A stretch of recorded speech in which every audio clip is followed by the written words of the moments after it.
Okay. Welcome everyone to the August 6th, 2024 Liberty Lake City Council meeting. This is our workshop session.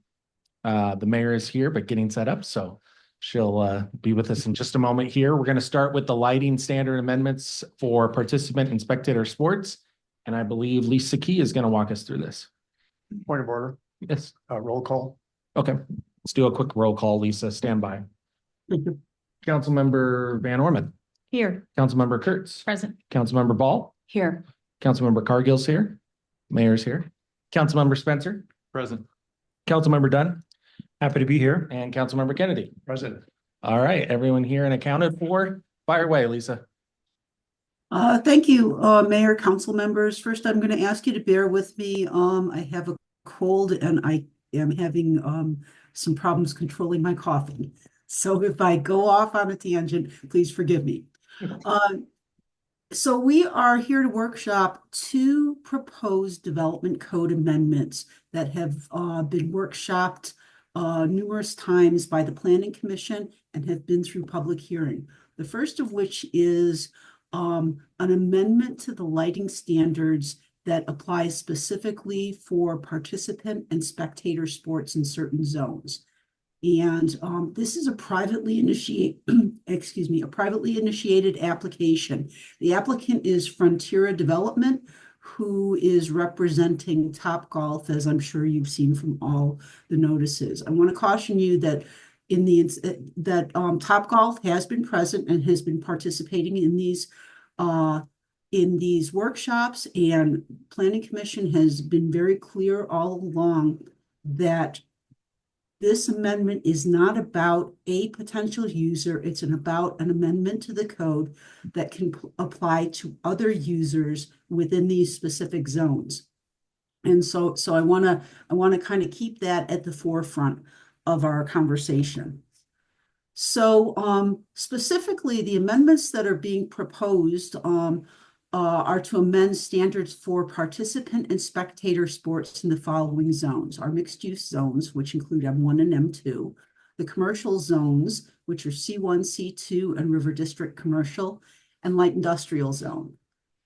It also is amending limited use standards for participant and spectator sports in M1 and M2 zones, consistent with the amendments to the lighting standards. And I want to point out that the applicant originally proposed this to be an amendment, an exception to the lighting standards specifically for commercial entities that had outdoor spectator sports facilities. Long story short is that the Planning Commission, after workshopping it, really wanted to make sure that this was something that could apply to other users in these zones, not in the residential zones, but in these zones, to allow for nighttime sports. And some of the beneficiaries would be the Hub, a potential future Little League field as an example. And there was a lot of discussion around those specific things.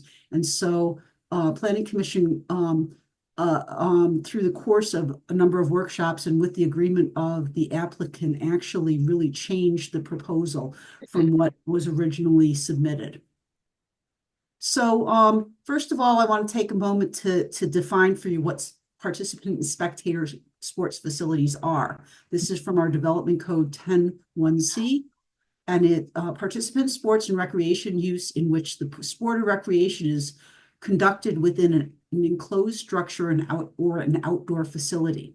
Examples include, but are not limited to, bowling alleys, roller and ice skating rinks, dance halls, racquetball courts, video game parlors, water parks, baseball and football stadiums, racetracks, and arenas. Now, some of these uses are not allowed in all these zones, but that's just a generic definition. And then obviously the use standards that are allowed within our zoning matrix in particular zones also apply. So just to give you a context, as I said, this is focused on our mixed use zones, our industrial zone, and our commercial zones. And so on this map, you can see the commercial zones are all the red areas. The mixed use zones are the purple, and the light industrial is the gray area. So the specific amendments that are being proposed are applied to the lighting standards applied to participant and spectator sports, in that the hours of operation are now being expanded from 11 p.m. to 12:30 a.m. on weekdays and 1:30 a.m. on Saturday and on Friday and Saturday. And I do want to point out, as Councilmember Ball pointed out to me, that there is a typo in the staff analysis in the draft findings and conclusions that indicated it was 12:30 p.m. but on weekdays, but it is actually 12:30 a.m. and that has since been corrected. Also, the glare rating, it increases the glare rating to a G5 in applicable zones, provided that the lighting is located no closer than 150 yards from the nearest residential zone. And it also provided an explicit allowance that light trespass, which right now the code requires it to be 0.01 foot candle at the property boundary and 0 foot candle beyond. And this actually proposed that light trespass shall be allowed on adjacent properties with the recorded perpetual easement allowing for said light trespass. Now, I think this is belt and suspenders, because I would have interpreted this as already applying anyhow. If you have an easement, it's allowed. So anyhow, but one of the things is that we also had limited use standards for these facilities in the M1 and M2 zone, and that also had some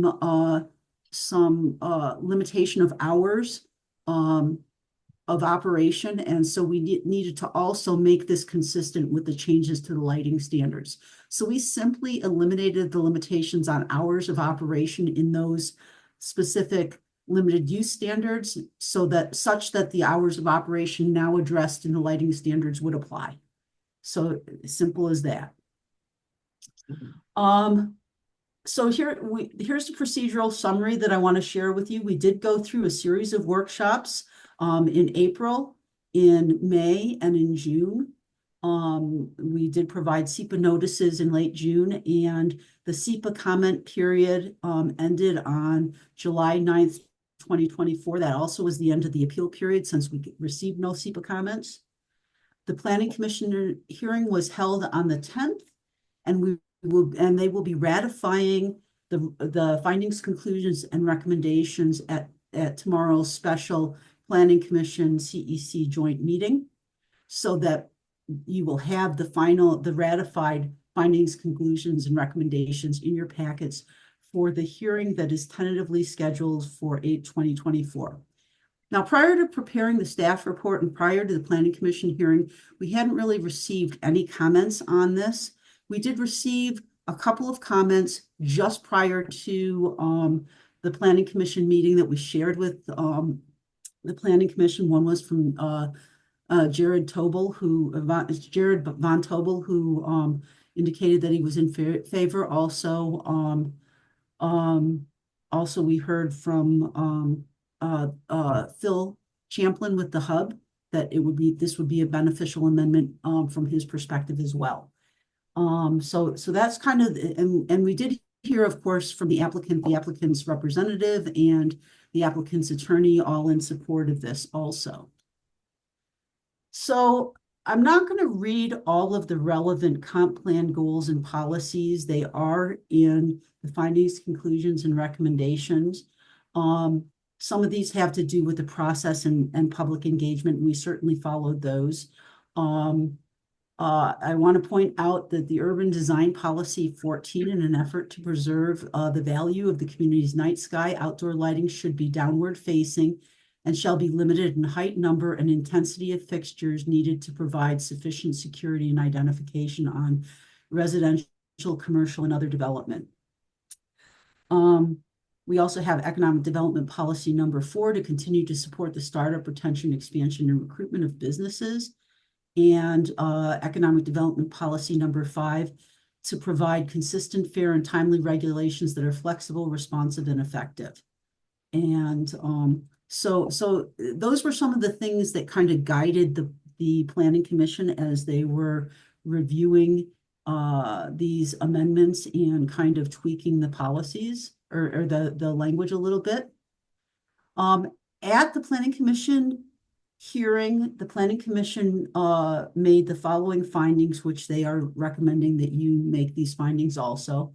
That the required secret review has been completed on the proposed amendment. All public and agency notice requirements were met and accomplished in a timely manner, and we do have the documentation in our files to support that. The public was provided the opportunity for early and continuous participation, and again, we have provided all the notices to the public. And the public had the opportunity to submit written comments and testify at a public hearing before the Planning Commission. That also occurred on July 10th. So the Planning Commission came to the following conclusions: that the amendment is consistent with the comprehensive plan and is not detrimental to the public welfare with the changes that they have proposed to the language. The proposed amendment is not warranted by a change in economic, technical, or land use conditions, but the proposed amendment is not necessary to correct an error. However, the proposed amendment is also not necessary to clarify meaning or intent. But the proposed amendment is necessary to provide for a use that was not previously addressed, and the proposed amendment is deemed necessary by the Planning Commission as being in the public interest. And so their recommendation was that the amendments as presented in the staff report and and as presented to you in your packets they're recommending that City Council approve those amendments. So with that, I stand for questions. Hi. Anybody have any questions? Councilmember, Mayor Pro Tem. Lisa, you answered most of my questions, but I just again want to clarify on the hub. Making this change would help them in the future with what they're planning with their fields. Can you confirm that? I can confirm that, yes. Thank you. Okay. Any other questions? Councilmember Dunn. Lisa, could you compare and contrast this to any development codes that control the lighting operations on the Ridgeline High School? Yes, actually, that's a great question. Planning Commission talked a lot about that. And the reality is that the Ridgeline football field lights fell under a different code. And as you will recall, I think back in 2020, maybe 2021, we updated the lighting code because it was very, very, very dated. So that code basically required that those lights be fully cut off. They meet the standard. They had to demonstrate that they met that standard, but they are tremendously brighter than anything that our current code would allow. So to paraphrase, the lights in operation now at the Ridgeline High School are brighter, significantly brighter than anything this code change would allow. That's correct. Timing and operations, like duration, are they different or comparable? The timing, actually there were no time limits at the time that the code was the lighting code that they fell under was implemented. So they don't have necessarily any lighting, again, any limitations on their hours of operation. Totally makes sense. One of the slides you had a couple back had a quick summary of the changes, red line style, I guess, of. Yeah. Dan, could you get closer to your mic, please? Thanks. Certainly. Thank you. Oh, yes, they don't. But this is a summary of That's it. the changes. So we're eliminating any time basis for the operations. No, we're adding, we changed, our current code was a change from what Ridgeline operated under. It was implemented under. Our current hours of operation are limited to 11 p.m. and they're proposing to expand it from 11 p.m. to 12:30 a.m. on weekdays and 1:30 a.m. on Friday and Saturday, just for participant and spectator sports in these specific zones. Again, and we're talking about the commercial zones, the mixed use zones, and the light industrial zone. The location in the industrial zone is the thing I'm kind of observing carefully. I recognize that's one of the unbuffered kind of boundaries in our city. I'm referring to adjacent to Rocky Hill and the existing cabinet factory property. I'm just trying to study the impact potential in that location should we go to spectator sports participants in that area. Well, so again, one of the limitations is that it can be no closer than 150 yards from the nearest residential zone for these additional standards to apply. Like the position of a shining light or the. Well, so we're already requiring that they be fully cut off. That is, the uplighting is a 0. So it has to be fully cut off. We don't use that terminology anymore, but that's what the uplighting code refers to. The fact that so there isn't still no uplighting, that's number one. But number two, there is also it has to do with the glare rating can be higher as long as it's at least 150 yards. So that's 400. Half a football field. Yeah, more than half a football field. Yeah. That's a football field and a half. Oh, 450. Oh. Cool. So that it has to have that separation. Otherwise, currently in the light industrial zone, the G rating, the glare rating, the maximum glare rating is a 3. Great. And apologies for the naive question. Could you give a quick overview on glare rating, the utility of the word? So, not exactly. Okay. Not exactly. It's a technical term. A glare has to do with the intensity of the almost reflection of the lights, if you will. And it's something that is photometric analysis can measure. And what we require is they provide us with the photometric analysis and the bug ratings for their external fixtures. And so we have light engineers who provide us with that, and we just verify that the luminaires that they have selected fall within the range that we allow. Okay, I'll take that. Thanks. All right, any other questions? Councilmember Kurtz. Yeah, I had a couple. Lisa, what was the vote for the planning commission on this? It was unanimous. Okay. Can I ask another one? And then when I was looking at the governance policies, governance policy number 1, the city shall use the website, email, social media, newsletters, local newspapers, special announcements, and other techniques to keep the community well informed. How is that played out, or how has the city accomplished that with this particular amendment? Well, so typically we, for all of our planning commission meetings and whenever we post our packets, the packets are always online and available. We always send it out to notify me, our distribution list. It's always posted on the website.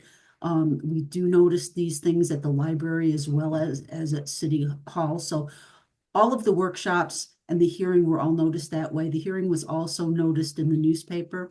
We also had a separate posting for the hearing notice and the hearing notice and the staff report on our website, and again went out to notify me. So we do a lot to really make sure that anybody who wants to be engaged has the information is available, can participate. Thanks, Lisa. Would you mind sending out, and I don't know if I'm the only one that wants this, but the map that you had in the packet? I would like to be able to look at that over the next couple of weeks. Okay, absolutely. In fact, I will send out the whole PowerPoint presentation if you'd like. Thank you. Okay, Councilmember Ball. Lisa, you said that the slide showed the meeting between the Planning Commission and CEC on the 8th, but then you said it was tomorrow? Tomorrow's the 7th. So which is actually on the 7th, I'm sorry. it's tomorrow. It is tomorrow. It is tomorrow, yes. Okay, and is it possible for you to go back to the map for just a minute on the Sure. slideshow? Okay, so maybe I'm colorblind. So the red looks pink to me, and that is, that is. Yes, the salmon colored, the salmon color on the map is the commercials, the C1 zone. The Okay, yellow on the map, or the mustard color is, C2. The, oh, okay. I don't even know what to call that. Light The- blue. Like periwinkle, yeah, or, The periwinkle is Literature. M2, and and the gray is industrial. Does that help? oh, thank you. Okay, that's more of a lavender. Okay, thank you. Okay. I'm sorry, Lisa. Question. Eye of the beholder, Councilmember Ball. What? Eye of the beholder. Okay. Did you have any other questions, Linda? Okay, Councilmember Kennedy. Thank you. What is the area where the red slashes are through? So we were just showing that those are areas where this would not apply. Just we tried to draw around a line around the zones that it would apply to. And the problem was that it kind of captured those zones as well. And so the hash marks just indicate that we're not talking about that area. Thank you. Okay, any other questions? Councilmember Spencer, we haven't heard anything from you. No. Okay, anybody else before we go on to the next? Looks like the questions are finished, Lisa. All right, if you'll give me a second to switch presentations. Sure. Ready?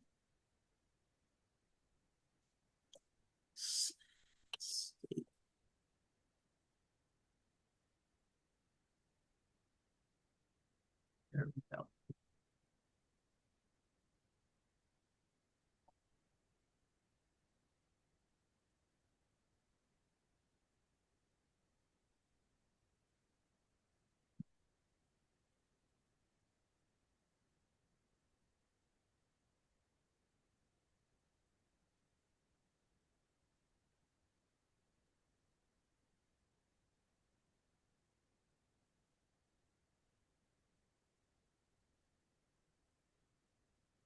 Can you see my screen? Yes, you can. Yes, but you're not in presentation mode. I understand. I can't put it in presentation mode till I've shared it, Oh, interestingly enough. that's funny.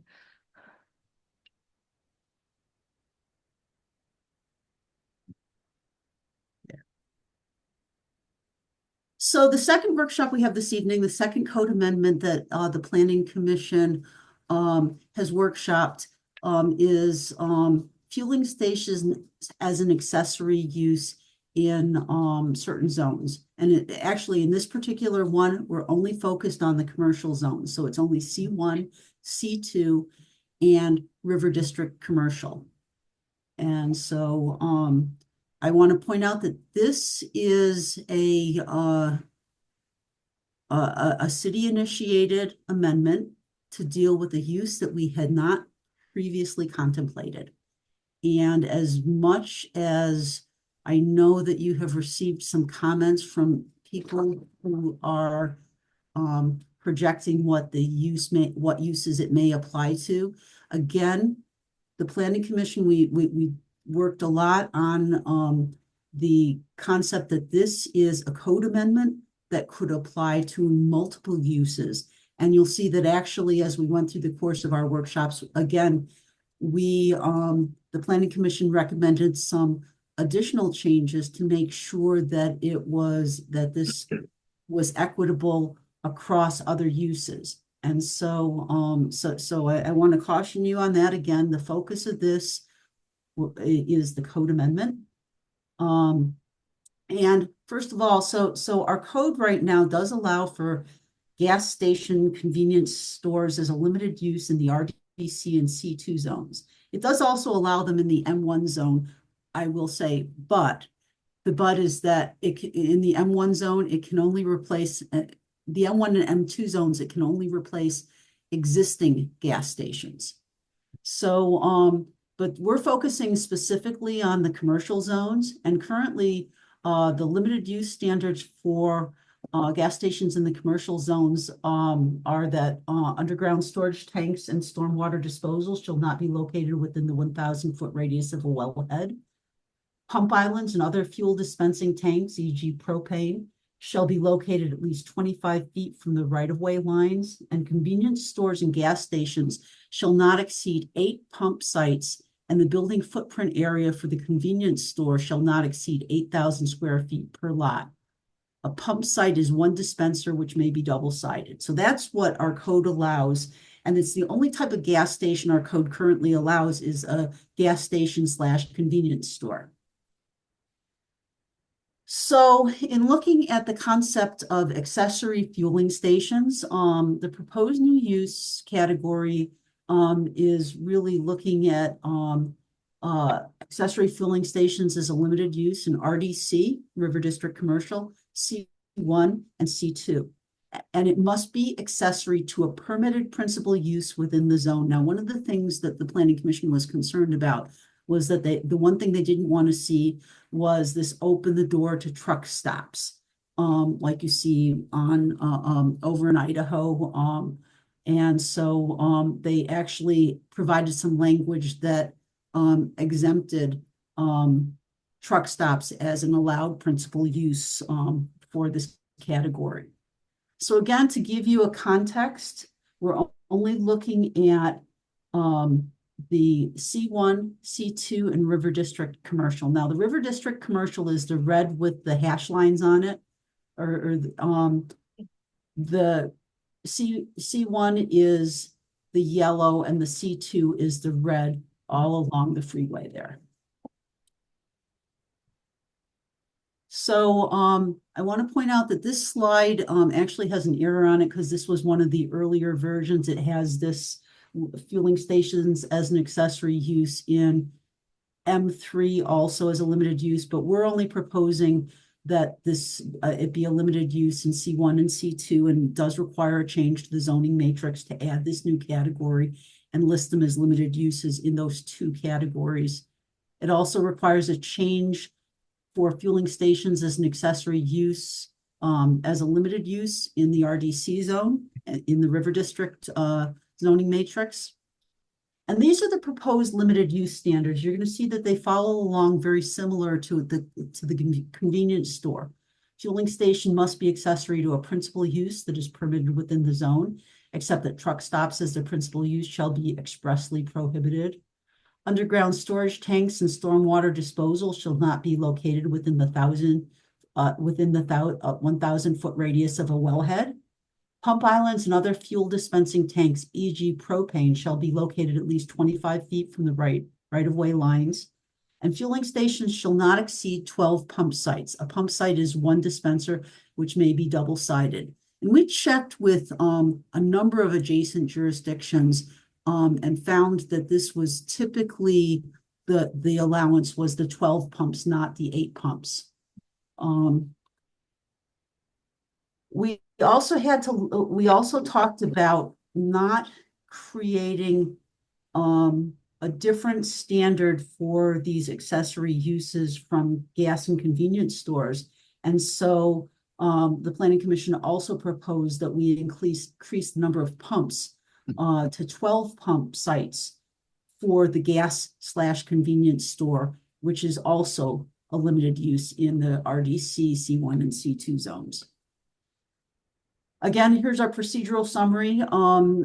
We looked at workshops, or we did workshops in February, in May, and in June.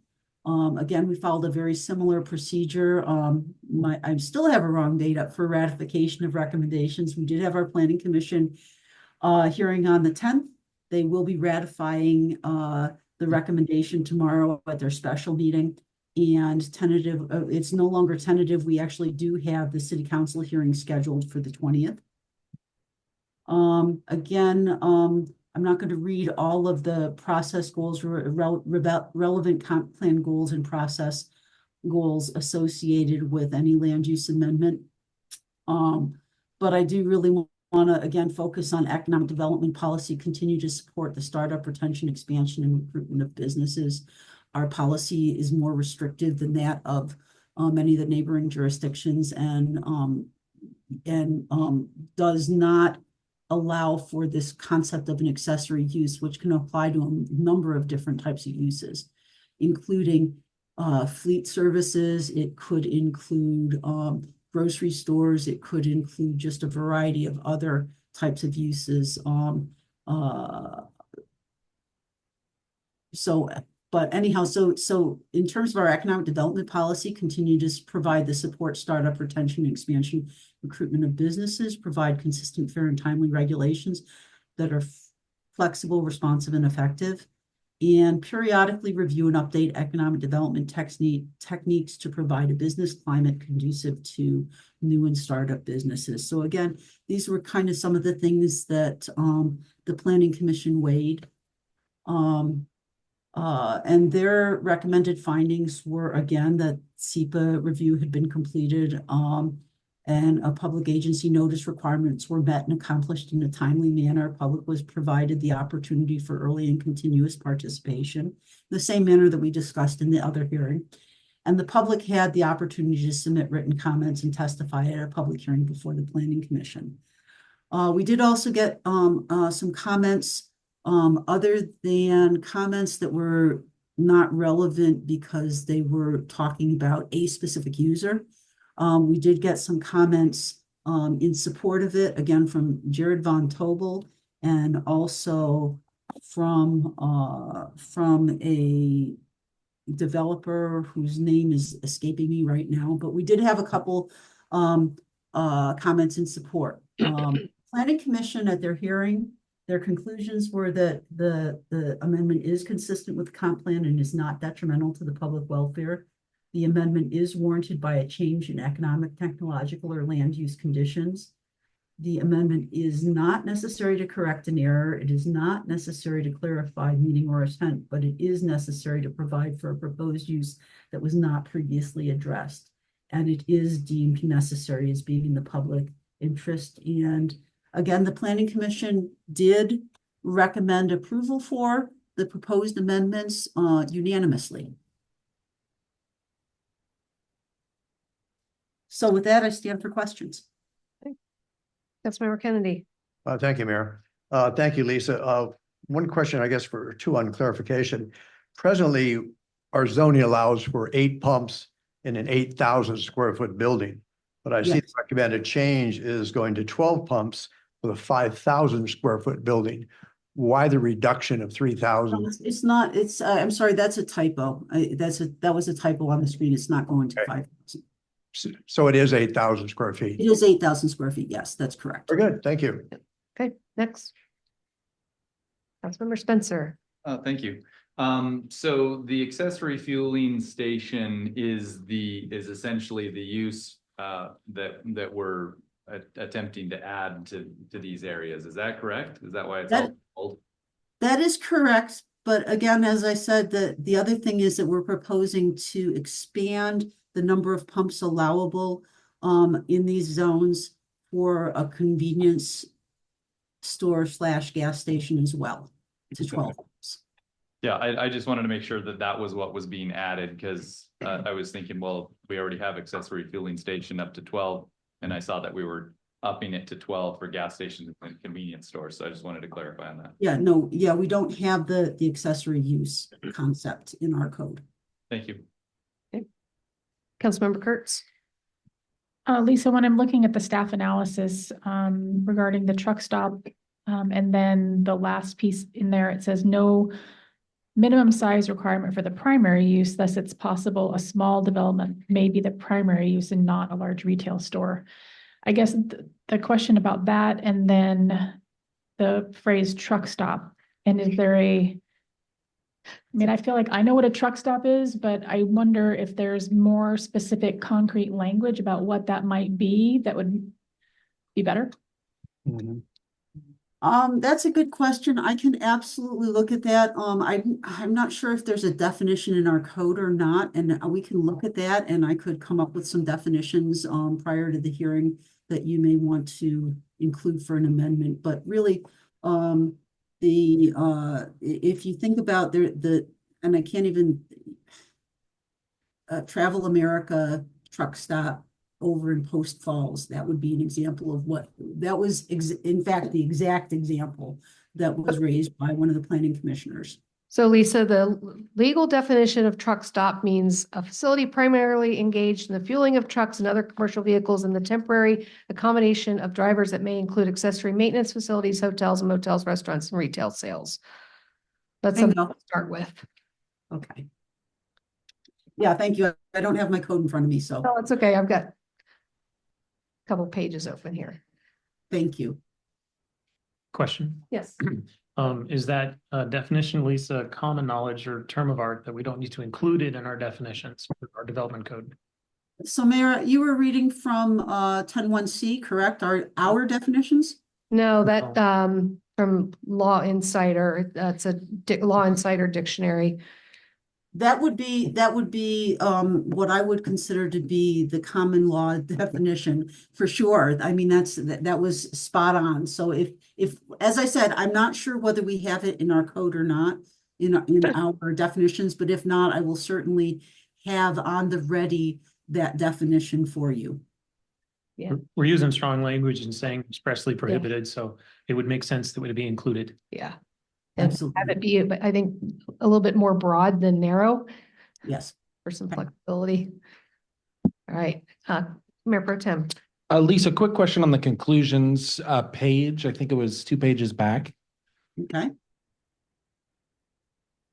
One question that I had for you was, I believe on the second conclusion that the Planning Commission came up with, it said, go back and look and see if I can find it in my notes here. The proposed amendment is warranted by a change in economic, technological. Yes, that one. Thank you. Can you define what the change in economic conditions is that warrants that? I think that the discussion that the Planning Commission had was around the fact that, in fact, the question was raised, and I believe that one of the commissioners responded that they felt that there was a change in economic, technological, and land use conditions because surrounding jurisdictions frequently allow for up to 12 pumps, and that is more of a standard today than it has been in the past. Okay. Okay, thank you. Anybody else? Councilman, real quick, Councilmember Van Orman or Councilmember Ball, anything? Just a concern we have for our waterheads, but do we have anything in our code that prevents next to the river? Lisa? Well, so we do have a requirement for riparian setback that you could not be closer, you could not even disturb the land any closer than 250 feet from the river. In fact, there's actually a in the River District specific area plan. There is it actually calls for an HOA buffer between, we don't even go up to the river. Our city boundary stops just shy of the Centennial Trail property. And, but all of the River District has a buffer along, an HOA owned buffer along that is common open space and, is supportive of the riparian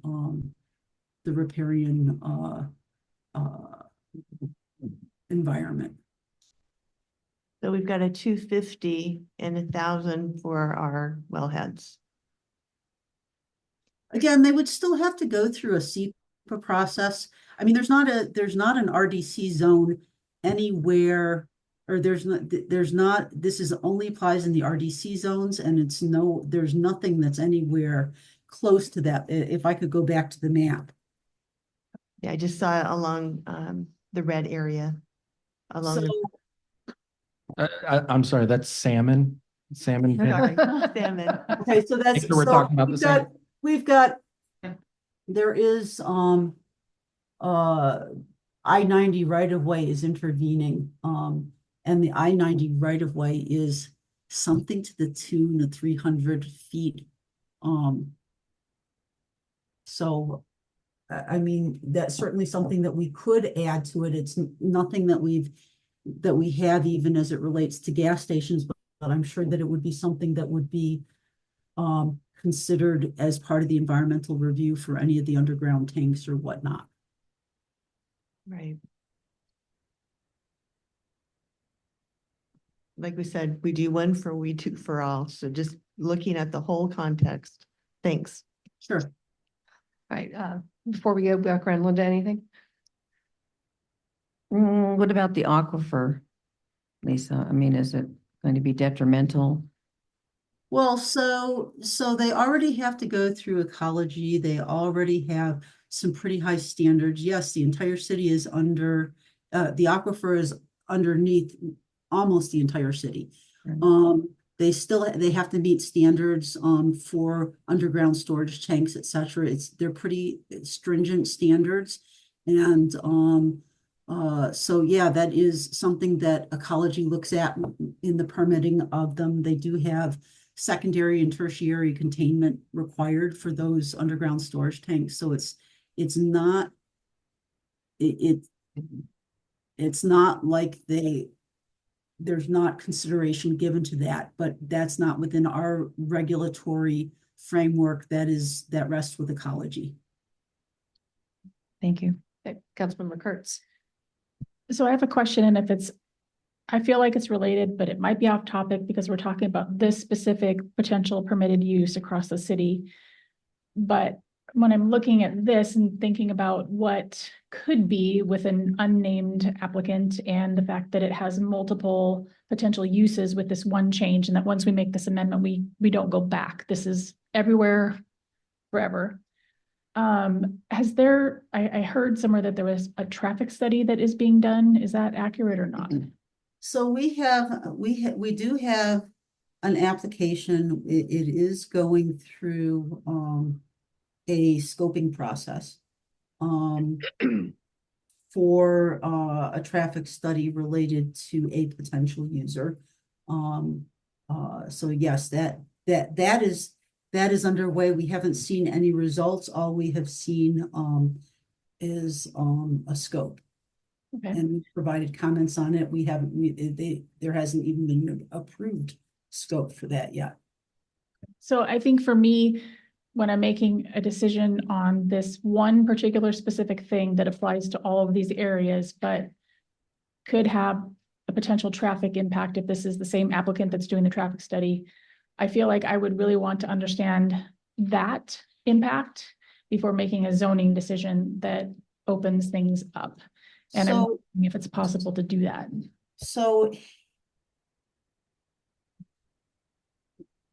traffic concurrency is required to be looked at as part of any development proposal. The reality is that Yokes or Safeway could decide to have an accessory gas station in those plazas. They have them in many other locations. They just don't have them here in Liberty Lake. The reality is that whether they were doing that, and we would have to look at the traffic, wherever it goes, we have to look at traffic. That's what SEPA, part of the SEPA process involves the concurrency. So it's a separate and distinct issue. It is an administerial review that is appealable under our SEPA rules, and so it would then go, if it was appealed, it would then go to the hearing examiner. So those are things that are not even within the purview of city council. Right. And I'm just thinking that if it's an allowable use, then there wouldn't be grounds for an appeal for somebody because it's allowable on. No, so the SEPA appeal, the conclusions related to SEPA and the traffic concurrency are absolutely appealable. We've seen that happen over and over again with Spokane Valley. We're in a truce now, but any resident, any person with standing could appeal that decision. Because I'm just looking at the land use goal number 3, and planning for future growth of the city in a cost-effective manner while maintaining high-quality public facilities and services. And I think for me, that, and I could be wrong, but for me, that means roads and the ability to get in and around the city too. So, if the traffic study comes out anytime soon, which it doesn't sound like it will, I would, hope that we would get that. Well, you certainly would. We certainly could brief council on that. Council doesn't have a decision in that process. Oh, no, I know that. I just would like to see. But it. yes, we absolutely would. I haven't, absolutely, we would brief you when we have additional details, but and what is the timeline? I don't know what the timeline is. Thanks, Lisa. Any other questions? Councilmember Kennedy. Thank you, Mayor. I had a citizen today catch me in one of my favorite hangouts, Home Depot, and asked me this question, and I must admit I didn't have an answer for him, but he looked at what we're going to be discussing tonight. One was Top Golf, who's coming forward asking for a zoning change, and the other one is this unknown retailer that's coming to the area where there's no confirmation, but we'll see what happens. But his question was this: if Top Golf has come in and asked for the zoning change, who is asking for this zoning change from 8 pumps to 12? And I didn't have an answer for It's a him. city initiated change. Lisa So mentioned at it's the beginning. strictly city. That's correct. Thank you. Go ahead. Just so, Councilmember Kurtz. sorry. Go ahead. A follow-up to Mike's question then. Just, can the city give us a little history on how the city initiated this request? I'm going to defer to the mayor on that. After having discussions, well, and this goes back, Lisa, how far do these discussions go back? At least a year or more? Oh, yeah, like actually almost 2 years. Yeah, so, without getting into all the details here tonight, but there are many discussions with potential applicants, and different, areas in town where something might be able to go.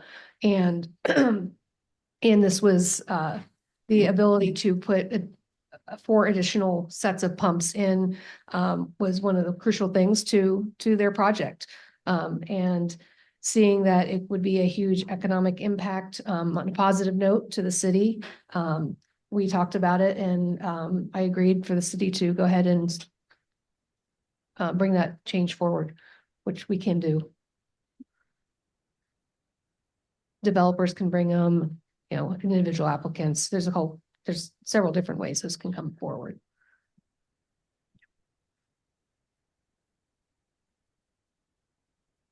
Comment? Yes. It strikes me as unusual that there would be that discussion. And then now it comes to the council. I know when we were looking at getting that land for the benefit of the bridge, this company's name did come up. So that is something that's been speculated for a long period of time. And it does have some very positive notes to it on it. So the gentleman today made a very good point. He suspected it was city motivated, which I think it probably was. So there would be discussion, which I understand that would be, you just confirmed that on it, but makes me think. Thank you. Well, and this is not something that doesn't happen. And the city has initiated changes similar to this over the years. So it's not that never happens. Oh, I'm not speculating that anything is wrong Right. here. Thank you. Okay, anybody else have any questions? All right, not hearing any. Thanks, Lisa. I hope you're feeling better. Thank you. And we will resume at 6:49. We'll resume with our regular meeting at 7 o'clock.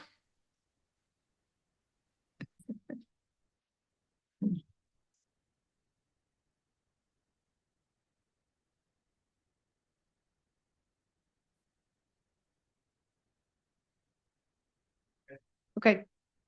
Oh, so it's not going to say recording in process? Yes. Okay, all right, just want to make sure we're recording. All right, welcome, everybody. Today is Tuesday, August 6th, 2024. Welcome to our city council meeting.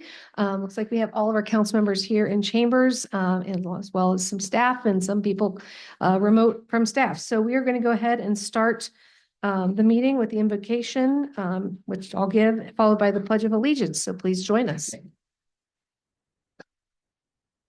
Dear Father, please walk us through our discussions tonight, bearing in mind to have the best interest of all of our residents and businesses in mind. Watch over our first responders as they continue to fight the good fight, both here and abroad. And thank you to all of our citizens for being engaged, enjoying everything that the city offers and all the opportunities that we have. And I pray that they continue to give their feedback so we can carefully consider anything we do going forward in the future. Amen. Pledge allegiance to the flag of the United States of America and to the republic for which it stands, one nation under God, indivisible, with liberty and justice for all. Okay, we'll go ahead and call the meeting to order at 7:01, and we'll start with a roll call. Councilmember Van Orman. Here. Councilmember Kurtz. Present. Councilmember Ball. Here. Mayor Pro Tem Cargill. Present. Councilmember Spencer. Present. Councilmember Dunn. Happy to be here. Councilmember Kennedy. Present. All right, all here. Just a reminder, everybody get close to your mic when you're speaking. We will go to agenda approval. Mayor Pro Tem. Mayor, one proposed change I would like to make a motion for is to move item 11, I beg your pardon, item 10C to general business item 11A. And then slide everything Okay. else down. Got it. All right, do we have a second for that change? Second. We have a second from Councilmember Spencer. All in favor, please say aye. Aye. Any opposed? All right. Are there any other requested changes to the agenda? Not hearing any. All right, Good. so I'll make a motion to approve the agenda as amended. Second. We have a second from Councilmember Kennedy. All in favor, please say aye. Aye. Any opposed? Okay, motion passes 7-0. We have an agenda. All right, we will start off with citizen comments. For those who are here in chambers, you'll find yellow sheets next to the door over by Deputy Chief Morgan. Please fill one of those out and get it to our city clerk, who will pass it to us. If there's anybody online who would like to make a citizen comment, please send a note through to the meeting host through the chat feature, and we will get to you as soon as we are done here in chambers.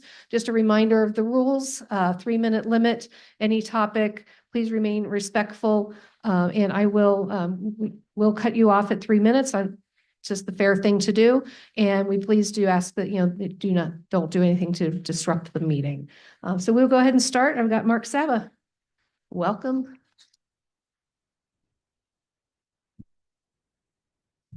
I'm Mark Saba, and I'm a citizen of Liberty Lake. I'm here to talk about the fun event we had last Saturday called Barefoot in the Park, and specifically the dunk bucket that we had. I would like to publicly thank Mayor Kaminskis, council members Dunn, Spencer, Cargill, and Deputy Chief Morgan for all volunteering and sitting. Well, what they basically did, they sat in the cold seat, is what I'm going to call, and they all got wet for a great cause. It went to a great cause. The dance team at Ridgeline raised over $1,000, Great. which I thought was outstanding because as anyone knew, the attendance was way down from last year. And last year the band made 1,600. I would have been happy if the dance team would have made 800, it made half of it. But when they told us they made over 1,000, I was elated. So, but thanks to the 4 of you guys, or 5 of you, I should say, taking your time to sit in it for a half hour. God bless you. It was great. We're going to do it again next year. Thank you. Thank you. Hey, Mark, who do we get to thank for engineering the little dunk bucket? Pardon me? Who do we get to thank for engineering the little dunk bucket?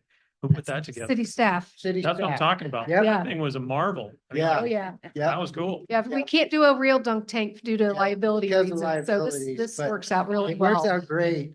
We got it last year. We had it last year, and I mean, it serves its purpose, and I mean, you guys got wet, and it was awesome. All right, we got one more here in chambers. And yeah, I will remind, I skipped our other rule to let us know if you are a city resident or not. Welcome, Jake Phillips. Good to see you again. Good evening, everybody. My name is Jake Phillips. my family and I are proud residents of Liberty Lake. Let me first acknowledge the outstanding work the police and fire departments, city employees, mayor, and city council have done and continue to do, which results in such a wonderful community. Although my family and I have only recently settled here, we couldn't be more confident that we made the right choice. Today, I humbly bring to the attention of the mayor, the city council, and public safety representatives an intersection which I feel presents a great risk for traffic accidents as our city and the residential areas bordering our city grow. The intersection of Henry Road and Sprague Avenue, where Sprague Avenue transitions to Kramer Road, I believe warrants a review for safety.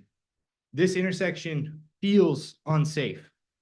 Transiting on the main thoroughfare results in taking a sharp corner with a semi-obstructed view of oncoming traffic.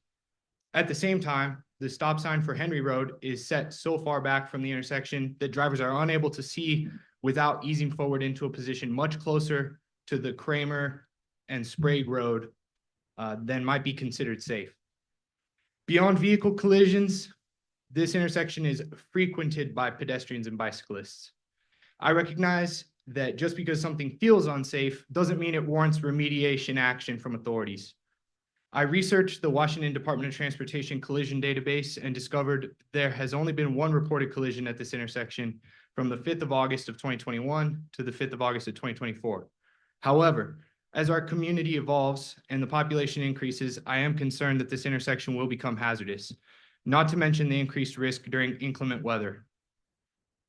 Another layer of complexity regarding this intersection is that, at least according to Google Maps, it sits right on the edge of Liberty Lake's border with Green Acres, seemingly serving as a point of geographical delineation between the two municipalities.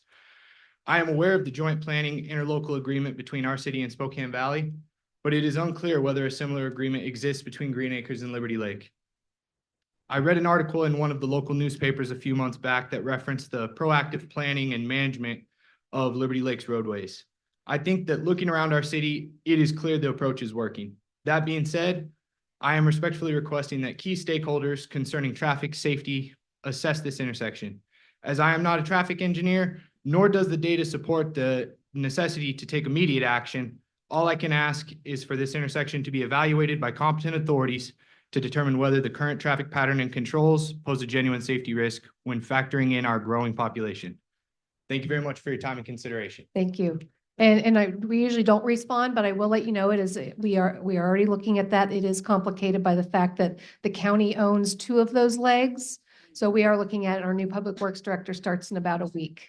Thank you very So much. it's on Ms. the Mayor. radar. Do we have anybody online? Nope. Okay. We have no citizen comments online. Just a reminder that we do have another period for that near the end of the meeting. Okay, we will move on. We have Mayor no, Kaminskas, yes. we did have some written public comments, Oh, if I could acknowledge Yep, those sorry, quickly. I must have missed that memo from you. So we received written public comments before the meeting, which were shared with the mayor and council from Linda Kilgore, as well as Murray and Vicky Dick. On topic of, On the topic of the code amendments, fueling Thank you. stations. I know we all got it, just. make sure we got that. Okay, all right. No, we have no announcements, proclamations, or special presentations, though I will remind everybody that it is National Night Out tonight. It's been very quiet. I hadn't heard of anybody getting together, which is very unusual. Usually even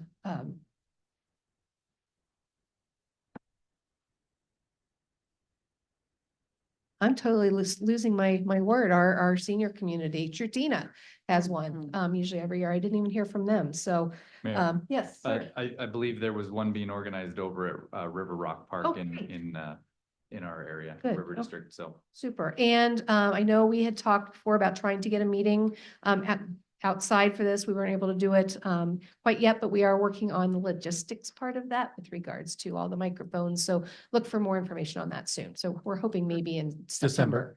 December. We can guarantee no public attendance at those. So it is in the works. There you go. So I was going to save that for my mayor's report, but since we And we're celebrating National Night Out. I thought I'd add that. So we're up to reports and inquiries for city council. Do we have any city council reports? Councilmember Dunn. Updates from STA, the board of STA had put to RFP the legal services for the agency. To which there were 5 respondents, narrowed to 2 for the purpose of interview. They were interviewed and the board reselected Eder McMahon as partner for legal services in support of transit.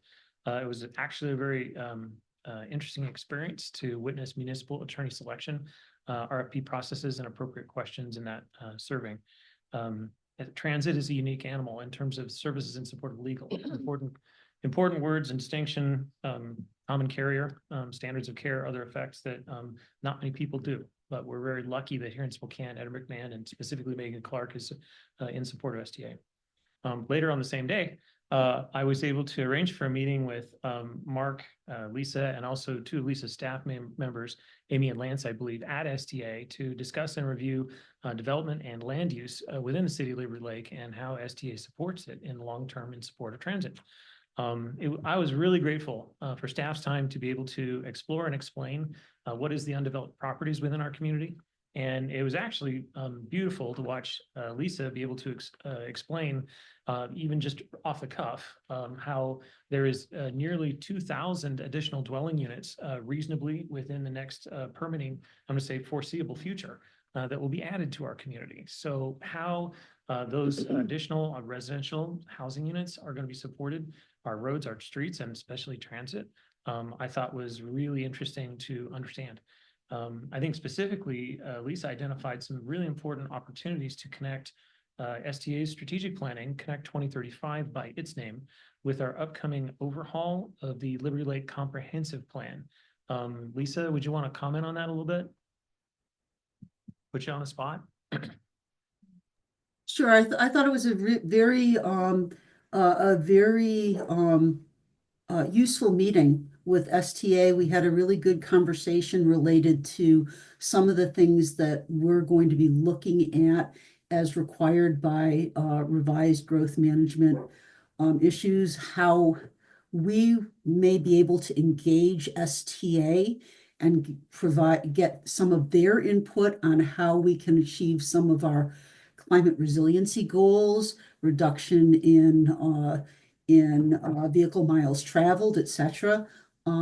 Also in terms of just how we can work through our network analysis that will be updated as part of that and what their role could be. I think it was also really beneficial to talk about the services that could be expanded for some of our lower income residents. And and that was one of the things that really excited me, the fact that they have expanded their express route on Country Vista Boulevard in a way that they can now provide paratransit services to our low income apartments. And that's pretty exciting. But again, I think they were even surprised at the density of development that we see coming forward with Hawkstone and how that may translate into some potential transit-oriented development. So it was a great and fruitful meeting, and I think we decided that we were going to try and meet on a quarterly basis and really involve STA much more as we get into our planning for our periodic comprehensive plan update. Cool. Then I'll kind of join Mark in celebrating our Barefoot Park experience from last weekend, specifically the fundraising efforts on the part of the Kiwanis, the organization of the car show, vendors and food trucks and all the rest of that. I see this as a really great cooperation and collaboration, public-private partnership with the city to put on an event that the community really appreciates. So I think everybody had a great time, and it was definitely a successful event from the perspective of the Kiwanis, providing community events and fundraising. And then to complement city administrator's report, just look forward to Kung Fu Panda 4 on Saturday. Oh, yeah. It's on the calendar. Next. All right. Do we have any other city council reports? Councilmember Ball. Last Thursday and Friday, I attended the AWC Municipal Budgeting and Fiscal Management workshop in Wenatchee. And you guys have all gone through a budget cycle. This will be my first, and I learned a lot. It was very interesting. Great speakers, really dynamic speakers. I won't go into all the nuts and bolts, but some things that I just thought I'd share with you is, and I can't remember which speaker it was, but it was talking about best budget. Questions to keep in mind: is it aligning with the progress we want to see? Are citizens getting good value? And is it what people want? And how much should progress cost? Were, I think, interesting points. And several speakers talked about how the public should be involved in making the budget. In that means like public involvement, public feedback. Let's see. Then this one, what I thought was interesting, communicating your budget. I quote, "A budget is not about numbers. It's about knowing what you want and figuring out how to get there." This speaker was, in fact, I remember her name was Carmen. She's the city communications officer for Sumner, Washington. Dynamic speaker, absolutely dynamic, but she kind of, well, she talked about engaging the public, respect their time, care authentically, focus on what people need to know, not on what you need to say, be consistent, and read the room. And she said to stay relatable, because people get bills, city gets bills, cities get bills. Anyway, she was a dynamite speaker. She also said, or this was a different speaker, not to get bogged down in the small stuff, which I tend to do, but it's because I'm still, digging, and not to hide bad news from our constituents. Don't shoot the messenger and ask questions. And then also they emphasized cross-training staff in case of sudden departures. There was one poor little city. They have 4 new council members, like several new staff. This is a small town.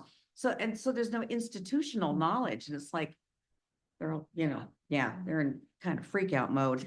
So I think that We were there at one point. freak out mode, yeah. Anyway, and then also on infrastructure, capital facilities, this was great. That it doesn't always age uniformly. And she gave the example of, can't remember what little town it was, but they still have for sewer lines, logs, hollowed out logs. And, of course they're failing, but yet the Roman aqueducts still work. So it was just interesting how, infrastructure ages differently. So, what else? Educate your staff, be flexible, best laid plans don't always pan out. So that was just a few nuggets I learned, but it was great. I'm glad you had a chance to Oh, go. it was wonderful, very tiring, long, but it was good. Just a reminder to everybody, AWC has all kinds of trainings. They're not always in person. So if you find something, get signed up. Oh, yeah. Kelsey and I'm will help you wrapping up out. the credits to where I should have, I'll be just 9 credits short of my CML by the end of the year. Great. So, yay. Good deal. All right. Any other council reports? Councilmember Kurtz. We had the first in-person session of AWC's Collaborative Elected Leaders Institute here in Spokane, 2 weeks ago. So we spent all day Friday and then most of the day Saturday together in a room with 58 elected leaders from across the state, lots of mayors, council members. And it was a really good experience. There were some hands-on activities.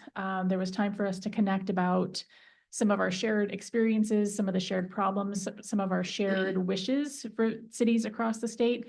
I thought it was really nice to be in a room with that many elected officials who you have no idea where they come from, what their political persuasion is, but everybody there, I think, really loved their city and had a real strong passion for doing good work and collaborating across some of those divides for the city, for their own cities, and then for the state, and then regionally. So we actually got to meet, well, I hadn't met yet the other 2 members of our team. So got to spend a little bit of time with them. And it was a really good experience. Our next session is virtually in 2 weeks. So part of the day on a Thursday and a Friday. So that should be different, but it's very exciting to be a part of it. All right. Any other council reports? All right. Oh, sorry. Go ahead, Councilmember Norman. I just wanted to go ahead and report. It's been a little bit since we've had a farmer's market down at the farmer's market, but it was awesome at the same time. met many of the residents, and we did touch upon STA. And one of the gentlemen said that he recently was retired, is no longer able to drive, and was wondering where STA had its points. Meaning, do we have anything for limited mobility if he is living in Trutina? Qualifications for paratransit are outlined on the STA website, and calls to customer service will quickly talk people through that. Perfect. I'll guide him that way. Mhm. Thank you. It's been a while for STA. Thanks. Okay, anybody else? All right, moving on. Mine's gonna be really short. I came back with one additional thing from the Collaborative Elected Leadership Institute. I came back with COVID from it. Luckily, Annie was lucky and didn't, I haven't checked with our other teammates. So Mayor Terry Cooper from Medical Lake and Councilmember Jennifer Morton from Airway Heights are also on our team. So one of the things that and I'm not surprised that at least one of us got sick through the whole thing. So we were all in a circle for most of the time and then also doing some small group work, but we were passing a microphone around the entire time. So when I started with a little cough on Monday, I just knew it. And then we found out that somebody there tested positive on Sunday, but it was great. You know, people were very just, opening up, we didn't know each other, from Adam for the most part. And, there's just, I don't know, is it not a crossword? Like Annie said, we had no idea what people's political persuasions were, even though, we are all nonpartisan, but that still does come up. But I didn't hear one political comment out of anybody. We were just there to learn how to work better together. And we even got to play with Legos and build a city, which was pretty cool. So looking forward to the next several sessions that we have. And then we do have Councilmember Ball and I are actually attending the 100th gala of the 116th Air Fuel Refueling Squadron. So they're celebrating their 100th anniversary. So we are attending that on Friday. So looking forward to that. I'm hoping that this is a sign that Fairchild is, the leadership at Fairchild is re-engaging more with some of the communities around here under one of the former leaders, a couple commanders ago. I was invited on a regular basis along with other mayors around our region to come learn about what's going on at Fairchild and work collaboratively. And then it was Colonel Bentley. And then after he left, it was nothing from the guy after him. And so I'm hoping this is a sign of things to come, that we've got some more open lines of communication starting with them again. Because they really, we need to rely on each other. Fairchild does so much for the community, and we need to support them. Fairchild is resolutely the county's largest employer. Yep. Yes. Yep. So looking forward to that celebration. Next up, we have City Administrator's Report. Mark is joining us remotely. Welcome. Thank you, Mayor. I'm going to do a quick sound check. Hopefully you can help me. Give me a thumbs up or something. We can. All right, awesome.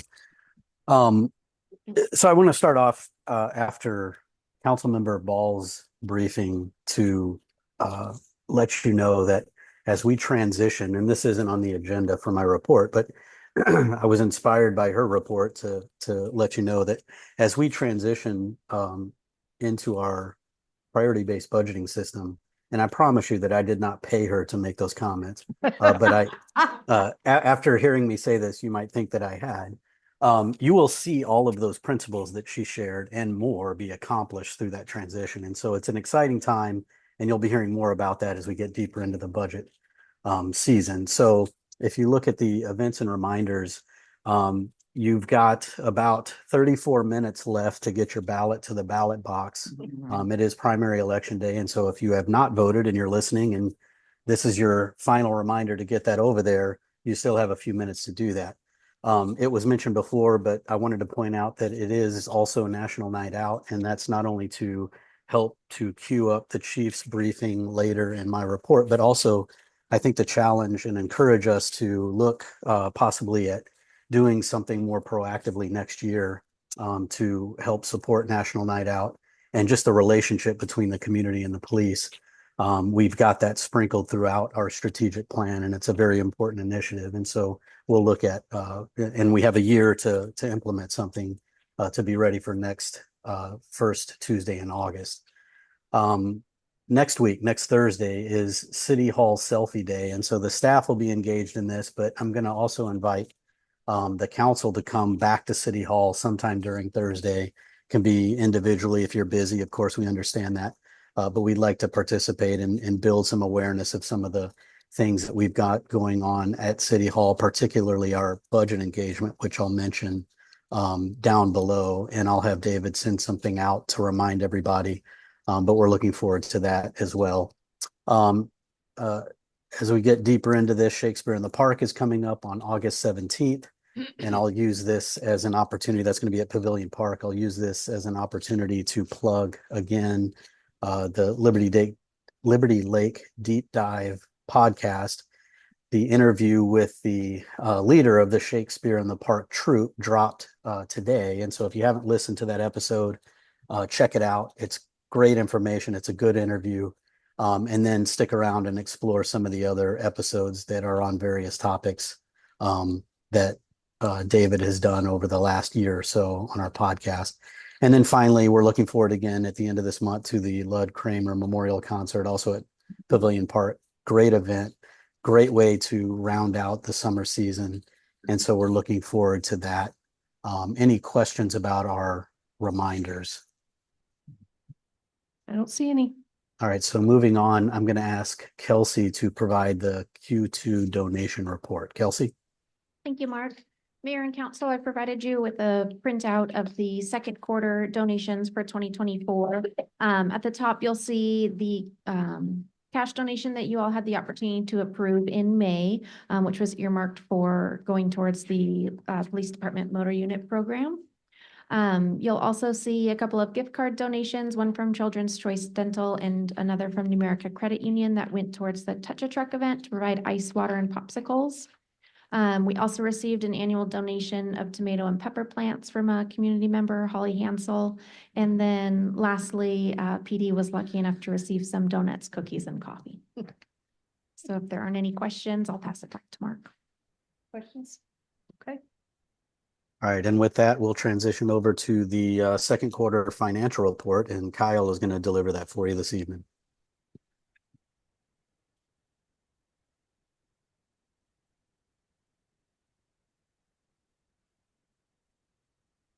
Thank you, Mark, Mayor, Council.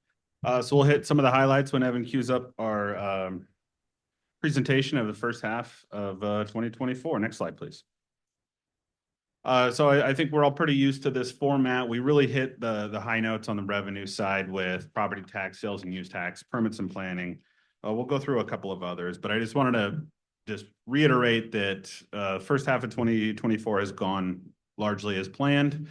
We have received 54% of our budgeted 2024 collections for property tax, 52% of our 2024 collections of sales and use tax. And so I think over the last couple of years, we have really seen sales and use tax increase year over year. And so that has continued to happen this year, just not at the rate I think that we have seen over the past 2 years. And we can get into a little bit of that later in this rundown, but we are still hitting our marks on that. And so we obviously continue to evaluate every month those collections. And so moving on to permits and planning, you can see we've only received 31% of our budgeted revenue for the year, but this is purely cost recovery reflective of activity. And if you ask Lisa, she will tell you that the city got inundated with permits in July. So we will see that number start to creep up as we get into the second half of 2024. Next slide, please.